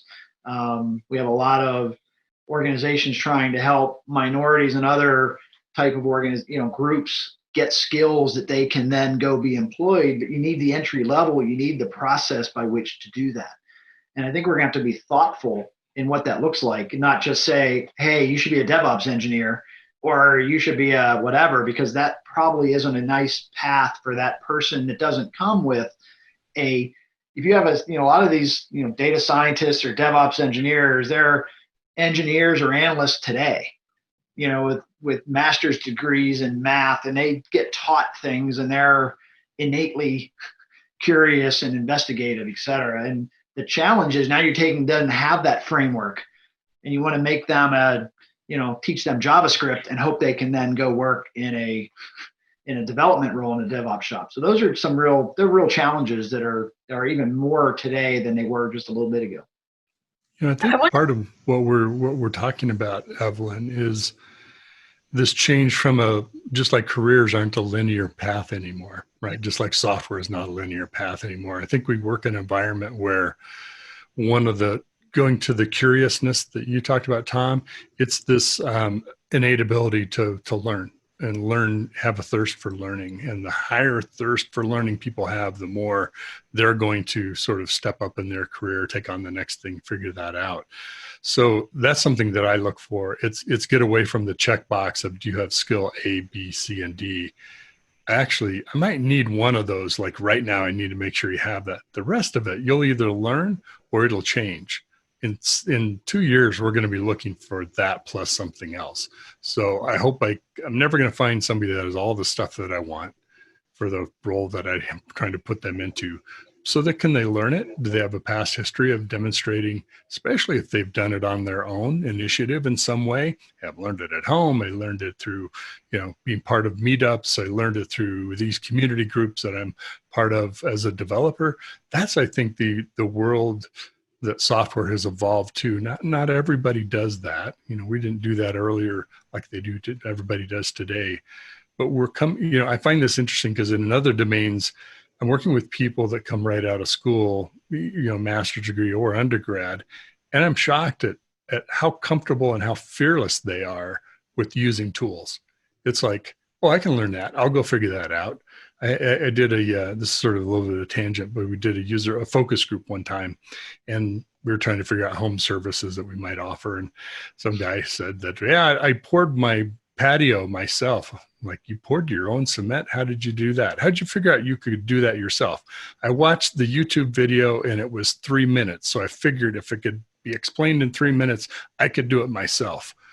And that's, I don't believe in career paths anymore. I believe in helping coaching people achieve the next thing of where they want to go in their journey. Everybody has an individual journey. I don't think there's a career path for DevOps people. I think it's everyone's own path. And our role is to help people figure out, how do you achieve what you want to do now? And can we match that with where the organization is and needs? Or how do we create an opportunity? Or if it's not here, they're probably not going to be here 3 years from now. How can I help you get to the next thing and get the next person in? Right. So anyway, I think it's a much more fluid environment than certainly what I was used to when I started my career. I agree. That's very inspirational, Mitch. The challenge lies that there's many leaders. Just if I look at here, sitting in Germany and the companies around me, very traditional enterprises where their leadership is not necessarily of the same mind. When I, for example, share with them the word holacracy, I think that's how it's said, which is exactly the model which says whatever I'm passionate about, whatever I think I can do, I go and do, because I own my own career. If I want to be a DBA in whatever, MongoDB, or if I want to be an AI person or a EX or whatever, I take that and I go for that. Unfortunately, there is that clash between the traditional, right, the traditional way of how, as Jeff described, we lay out this career plan. There is vendors and communities who have certifications. We still have to get a master's. I have 2 daughters who are struggling, one in architecture, Mark, the other one in psychology, who say, Mom, what am I supposed to do now? I'm like, well, what am I supposed to do now? You got the degree, I paid for it, do something. But they are used to that thought that some there is that path, right? There is that. When I started at Hewlett Packard, I started as a programmer with a master's as a programmer, because that was the career path. And so any ideas on how do we, besides saying we're the leaders, you guys are the leaders you're hiring, but it's only 4 of you. How can we spread that gospel besides this conversation we're having? So if you're listening in, this is the gospel. Be aware of that you need to change that mind. But how can CIOs do that in a way without or leaders without upsetting the entire company and HR and the CEO and the revenue and everything else? Any tips? Well, I think part of it for me is get to know the people on your team. Those are the most, you're going to impact them directly. And so I can give you an example. A woman on my team was running my business ops. She's an absolute rock star. And she was getting bored, frankly, after many years of this. And so the discussion centered around, well, I've got, a few projects like this I want to get going. One of them was really around what we call now DocOps, leading into what are we doing, from a DevOps perspective, but really driving DocOps and getting to a modern self-help approach to our product documentation, our product support, that sort of thing. And she just stepped right into it and took it on with gusto, right? And it allowed her to kind of carve out something new and interesting to do on her journey. She's done it so well. Of course, we promoted her and all of that, right? But it's getting to know the people that you work with, the teams that you work with, and then encouraging that same model to be passed on down through the organization. Look, we're in a unique time, right, where the people working for us know more about their jobs than we'll ever know about them. Mm-hmm. And so you really are depending upon, the folks around you to drive. And it's more important now than ever, I think, for leadership to set a vision, set a direction, and then work with your team to drive to that vision and that direction, right? And you do that with your team now. You get the buy-in, you build it, you work it, and then you drive to it. But you're depending on people who are far more experts in these various areas that you depend on to actually be successful to do it. So I think you get to know your people, you get to know the environment, but then, as I said, very important to be able to set a vision and a direction, put the right incentives in place, and then help people follow the pet journey that they want to follow to get there. So I would agree with Tom there. And from the IT perspective, all of that's true, right? I guess I would have always said, as an IT person, we're always pushing the string up a little bit as an IT to the business owner, right? To that, what is that business person that's wanting value? They looked at us as cost, right? So you guys can, whatever you need to do, Tom, you guys do it. But you can't spend more, you can't have more, et cetera. What's happening though, and it's been happening over the last 5 to 10 years, is this concept of IT is a driver of value and a driver of growth, not a manager of value and a manager of growth. I think COVID has done nothing but accelerate that transformation, right? I mean, and so it's been happening. Cloud is not a new thing, but cloud even more is accelerating. Digital, if it's not bolted down, it's going digital. And a lot of those things would have been done except for funding and or buy-in and or, industries that use it regulatory as an excuse for not doing that. All of those excuses are now past, right? And to be honest, we'll probably do 5 years of transformation in the next 2 years or 1 year, right? So I think we may get what we hope for, but not then be prepared for what it is that's expected of us, right? Because we're still playing the games of we've used 20 different tools and we don't have a defined set of skills and we don't have a strategy, those kind of things. So those are real problems for us to deliver, but I think the business is now going to expect us to do that. I heard you say servant leadership, I think, is, Tom, what yes. I think you discussed. I love that. Yeah. I remember doing some research at Forrester at the time. And Jeff, to your point, I wanted to share a story I just discussed with a gentleman who has a very large IT organization in New York City. Of course, in 4 weeks ago or so, within a matter of days, they had to transform their entire organization to move outside into their home offices because of the pandemic. And he was saying things which didn't happen before, the kind of collaboration, the kind of empathy, the listening, the servant leadership, all of those, soft skills, or sometimes I call them human skills or core skills, were there in their people, but they never really had that time to express because they were so enthralled with the latest tool of whatever DevOps platform they are going to buy or they're going to exchange or whatever else. And so in that crisis mode, they shifted into this backup mode of really connecting and really understanding who they are, which almost brought me to tears because he said in 2 days, all of them were in their back office, in their home offices, and they were just heroes. And so that made me think of what you were saying, Jeff, that we finally, as IT folks, we're no longer technologists per se, we're actually business partners and business technology enabling and helping. So that was great. Any other thoughts on what we just talked about? We have a few more minutes. We can maybe 2 more minutes. Any other thoughts? Mitch, you look like you have a thought. I can see that. No, I think the point around the acceleration of this that Jeff you're bringing up and Tom and you talked about, Evelyn, is what I've heard is how, when we have to make a decision, we can make one. Like, what collaboration tool are we going to use? How are we going to do our remote meetings? All of a sudden, when you have to make a decision, you got to get something done. That sense of urgency can bring people together and get things done. And I think that's one of the shockers to the folks outside of IT is how come we've been debating what collaboration tool, Slack or Teams, for the last year, but we suddenly in a week can have it implemented. How do I get that to happen every week, right? So because we need to operate at that pace. So I think there's some introspection that's worth, yes, it's because we're forced up against the wall. We got to do something quick. Let's go get it done. But what did you do in that situation you might be able to bring back to kind of regular everyday life?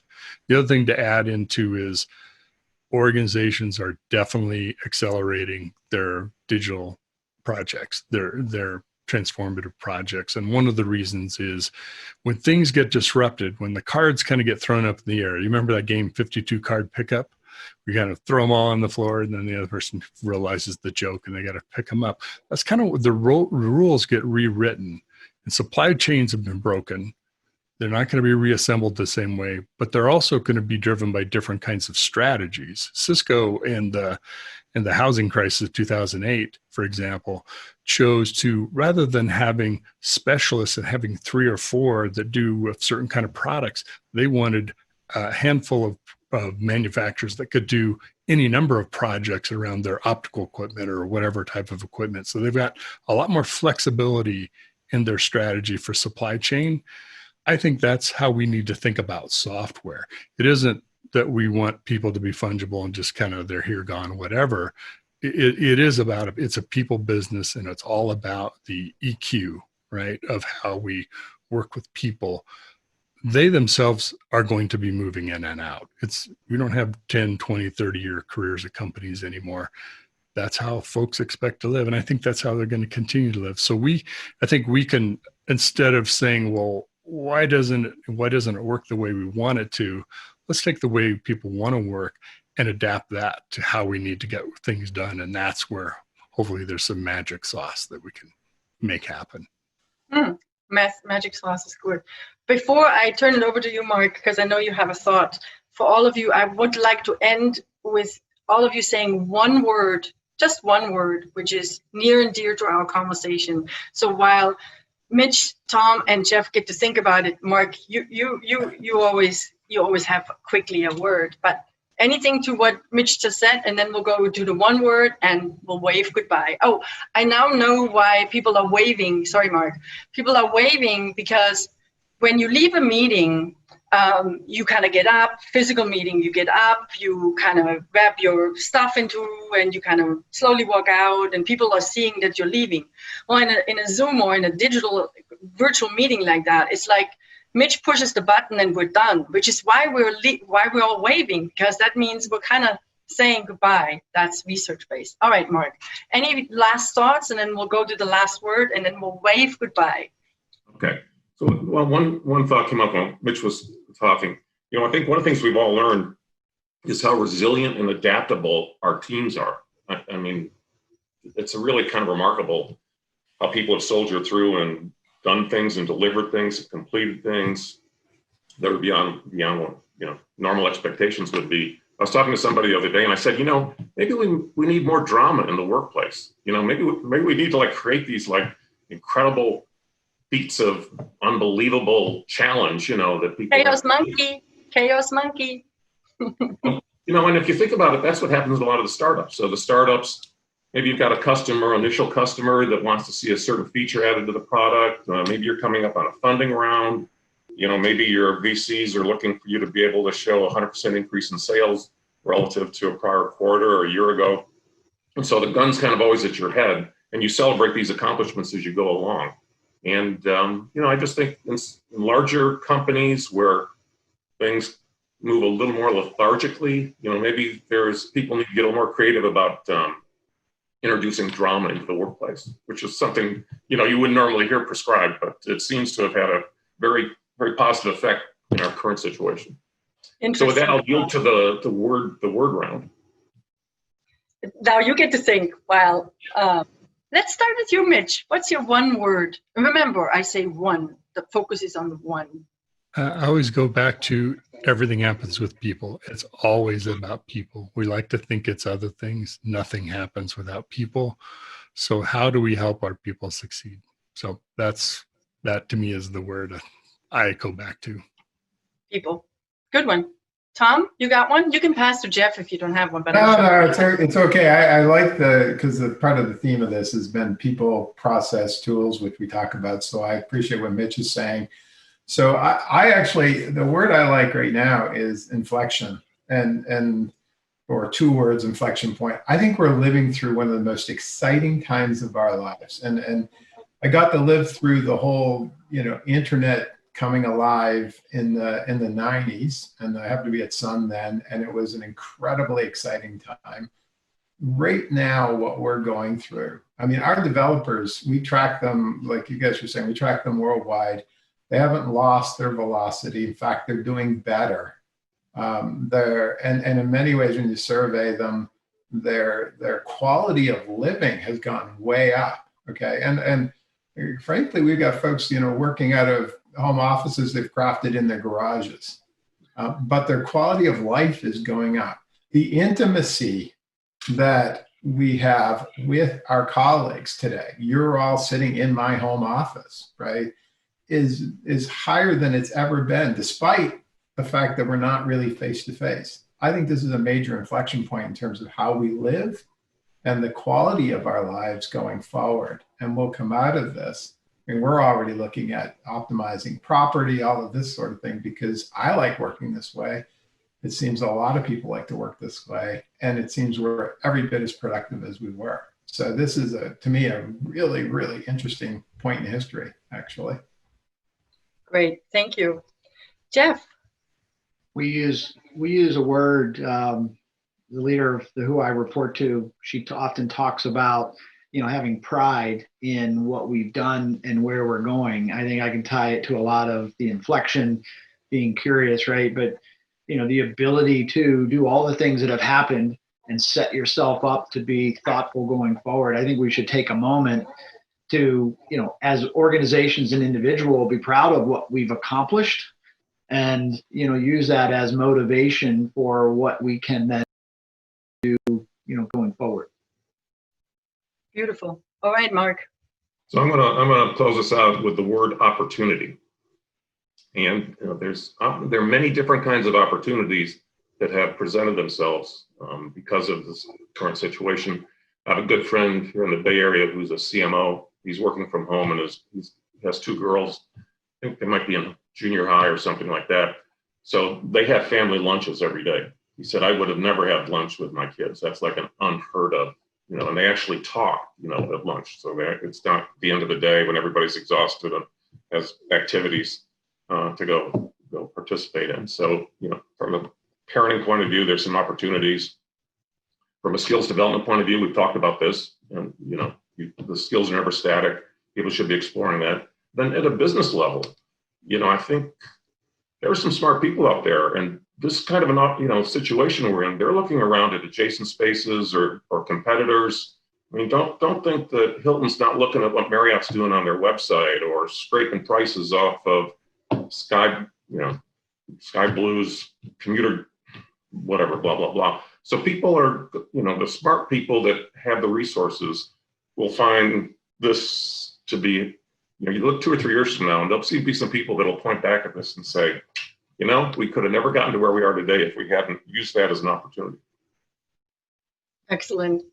Fantastic. I have one too. Mine is just empathy, which I think is very much infiltrated through what you guys said. Gentlemen, this has been really, really good. I'm an honor to share the screen with you, I should say.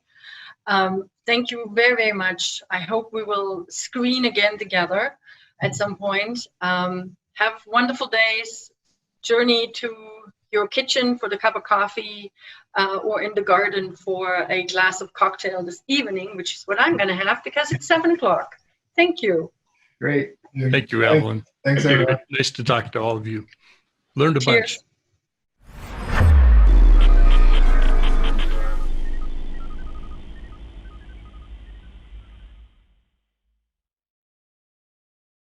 SecurityBoulevard.com is the leading resource for news, analysis, and education on challenges facing the cybersecurity industry.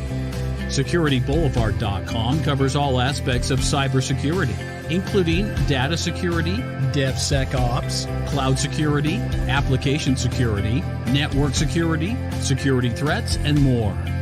SecurityBoulevard.com has the largest selection of security content, featuring breaking news, blog posts, podcasts, and more. Visit www.securityboulevard.com to learn more. SecurityBoulevard.com, home of Security Bloggers Network. Okay, thanks very much, Mitchell. All right, our next segment is another one of the reoccurring segments that we have here on TechStrong TV, and this one is called Jane Explains. If you've caught some of the previous ones, you know that it's my partner, Jane Grohl, who's the CEO founder of the DevOps Institute.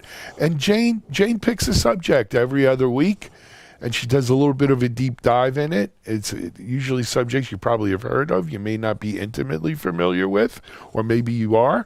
But Jane gives her spin on them and tries to make it comprehensible for people. So here's Jane Grohl with Jane Explains. This is Digital Anarchist. Hi, everyone. It's Jane Grohl, and welcome to another segment of Jane Explains. I've invited you today to my campsite in Fort Myers, Florida, where we're going to pretend to sit outside and talk about a topic that's particularly important to the success of digital transformation, DevOps, agile software development, and practices like site reliability engineering. And that influences culture. You hear a lot mentioned about culture and cultural improvement, cultural transformation, successful organizations that have successfully transformed their culture. And I think all that's great. But I also think sometimes that we approach culture as if it's something that we can surgically remove and replace with a new culture by surgically attaching something, or by mandating it, or by waving a magic wand, or by bringing in lots of automation, or bringing in a process framework. And while all of those are contributors to a good corporate culture, the reality is corporate cultures are shaped by people. And people with good human skills, we used to call those soft skills, are really going to be the influence around your corporate culture, because corporate culture is something that's shaped by human behavior. And those humans could be senior management humans, they could be business humans, they could be developers, they could be operations folks, they could be security folks, they could be any and all of the above. But it is how people behave in an enterprise environment that's really going to shape culture. And as you probably know, people don't change easily. People don't adopt new behaviors easily. There has to be certainly a what's in it for me, but there also has to be something that's communicated, some benefits that are shared goals with the organization, or certainly shared accountabilities within the team. And one of the reasons DevOps in particular shapes itself around cultural principles is because all the automation, all the mandates, all the process frameworks, all of that is not necessarily going to result in a new culture. So let's talk about culture first, and then let's talk about human skills. And hopefully, if you're in the mindset, regardless of what your role is, for adopting a new way of working in your organization, looking at DevOps, trying to figure out what are the key elements to DevOps, then I think this is an important conversation. And I hope you come out of this maybe not only with a new way of behaving, but a new way of thinking. So the dictionary definition of culture is the social and psychological aspects of work. Now think about that. Right?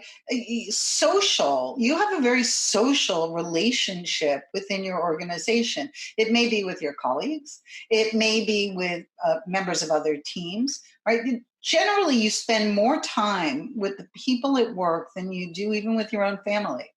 And so it doesn't mean you have to go out for beers or tea, or you don't need to know about each other's personal details, but there is a social element that humans like about work. And these days, when many of us are working from home, working remotely, we have to work a little bit harder at that social element. You might have seen on social media channels that some individuals and organizations are hosting virtual happy hours or virtual meetups or virtual lean coffees, as much for what the outcome of that is, but also to embrace social engagement. So one of the first ingredients in culture is social.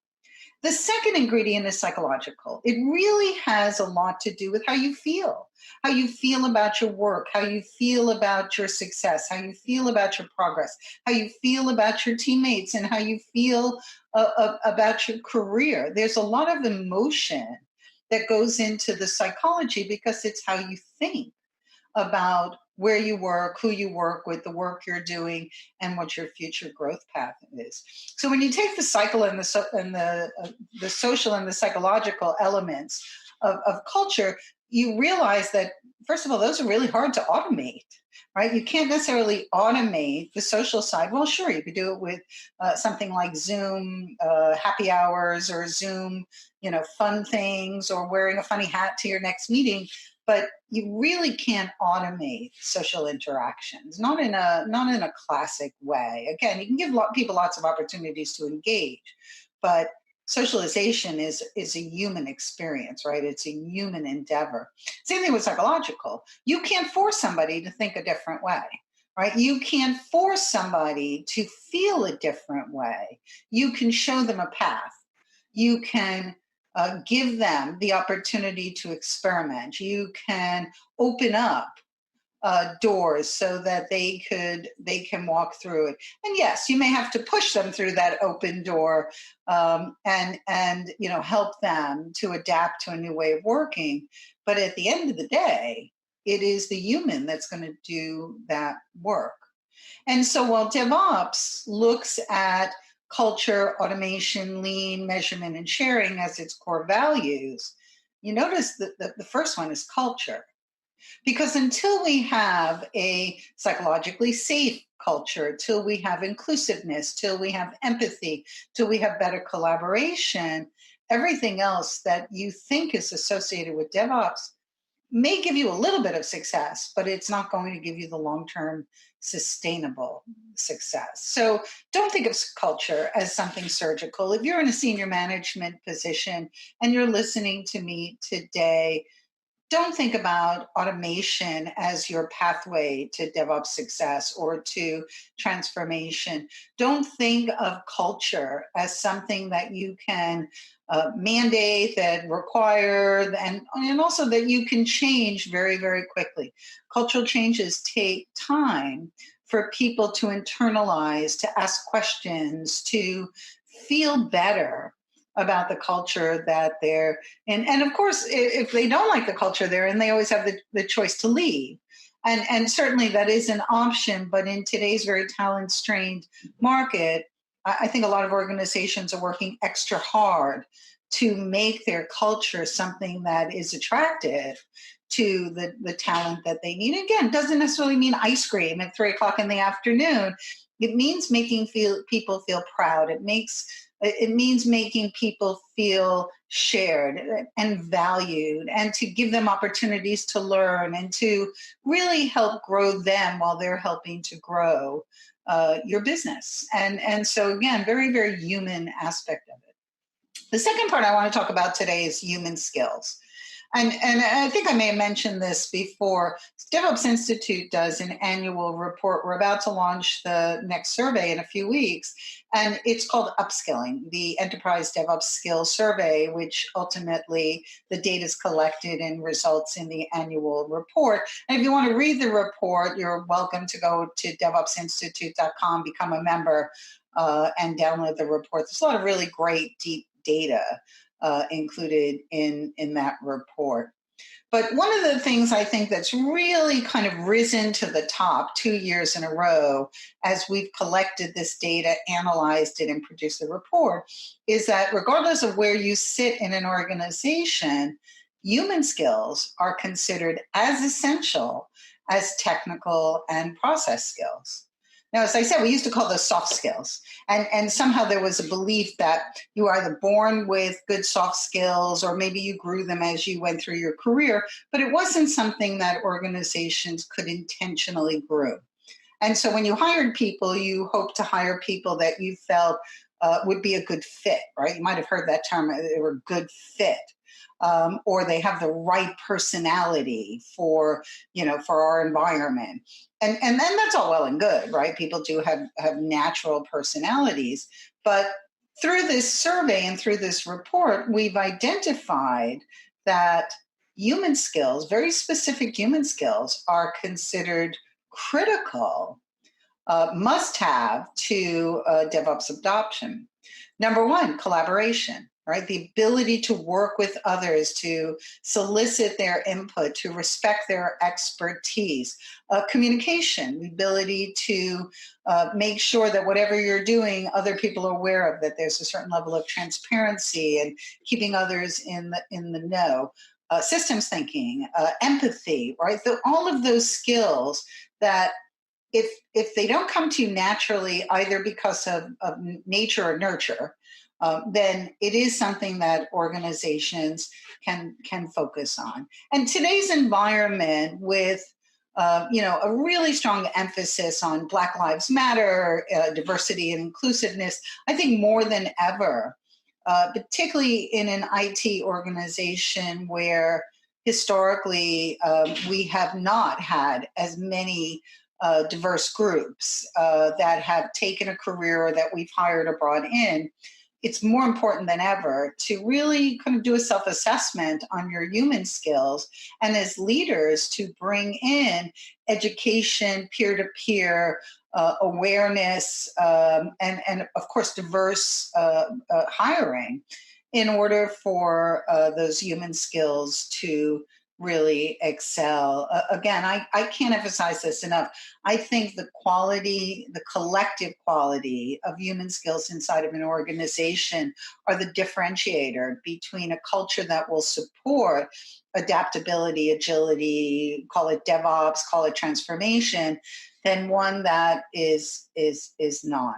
So again, can you train this? Yes, of course you can train this. Organizations that are bringing in training on unconscious bias, doing role playing, really examining empathy, where you do see the world through somebody else's eyes. Inclusiveness, where again, you solicit and you respect the input, the expertise, the knowledge of those that are around you, regardless of whether they are like you, and like you can mean a lot of different things, right? Or they're not.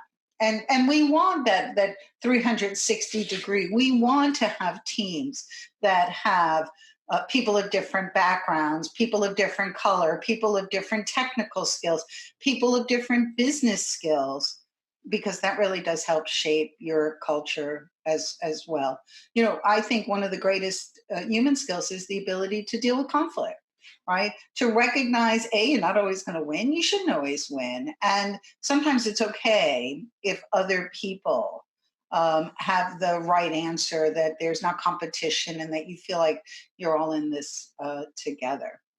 So I'm going to leave you with a little bit of an analogy, and I really do, again, regardless of your role, if you're a developer, if you're an operations person, if you're a business person, if you're in senior management, regardless of your role, I really want you to look around. And today, looking around, you probably see one of my cats, right? Or, again, I'm looking around from a campsite, but really, examine your corporate culture. And think about what you personally, as an individual human, could do to help shape it into the culture that you want it to be. So the analogy, sports teams, right? On a sports team, everybody has a role. My son was a basketball player. So everybody knew what position they played, but they also knew how to interoperate as a team, right? They knew when to pass the ball. They knew when to shoot the ball. They knew when to rely on somebody else, right? They knew when to count on their team because they were all part of the same team. And I think that even when in sports, when you look at teams that are just so interconnected, their relationship with each other is almost telepathic. There's respect for each other. There is diversity in the makeup of the team. Those are the most successful teams. And not only are they successful once, they're successful time after time after time. So think of yourself that way and rule the universe, right? Think about what you can do to influence this culture. So today's talk's not about technical, right? Today's talk is not about, continuous delivery or site reliability engineering. And we'll get back to that. Next time, we're going to talk about observability. August is Observability Month. So it's important as you're moving through your career to recognize that these skills are important. Don't neglect them. Don't neglect them in your team. Don't neglect them in your organization. Okay, so August is coming up, and as I just said, we're going to declare August as Observability Month. So when I come back for my next Jane Explains, we're going to talk about observability, why it's trending as high as it is right now, and I invite you on August 20th to join us for DevOps Institute Skill Up Days, all about observability. Until then, stay well, be happy, and we'll see you soon.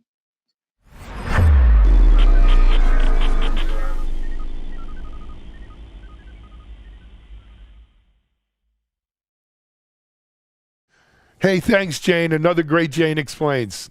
Jane Explains will be back in not next week, the week after. She does those every other week, and we thank her for it. That's going to put a wrap on today's show for Thursday, July 30th. We hope you've enjoyed it. We try to give you 2.5, up to 3 hours a day of programming here on TechStrong TV. Of course, you can watch this on demand on TechStrong TV or on our OTT channels, Apple, Roku, Amazon Fire, on our DevOps.com mobile app. It's the DevOps.com app on the OTTs as well. Or you can catch individual segments as well as the whole show on Digital Anarchist, our video platform. But that's it for today, folks. We will be back Monday in a fresh month of August with our next show. We hope you have a great weekend. Stay safe, stay well, stay strong, TechStrong. This is Alan Schimmel. We're out.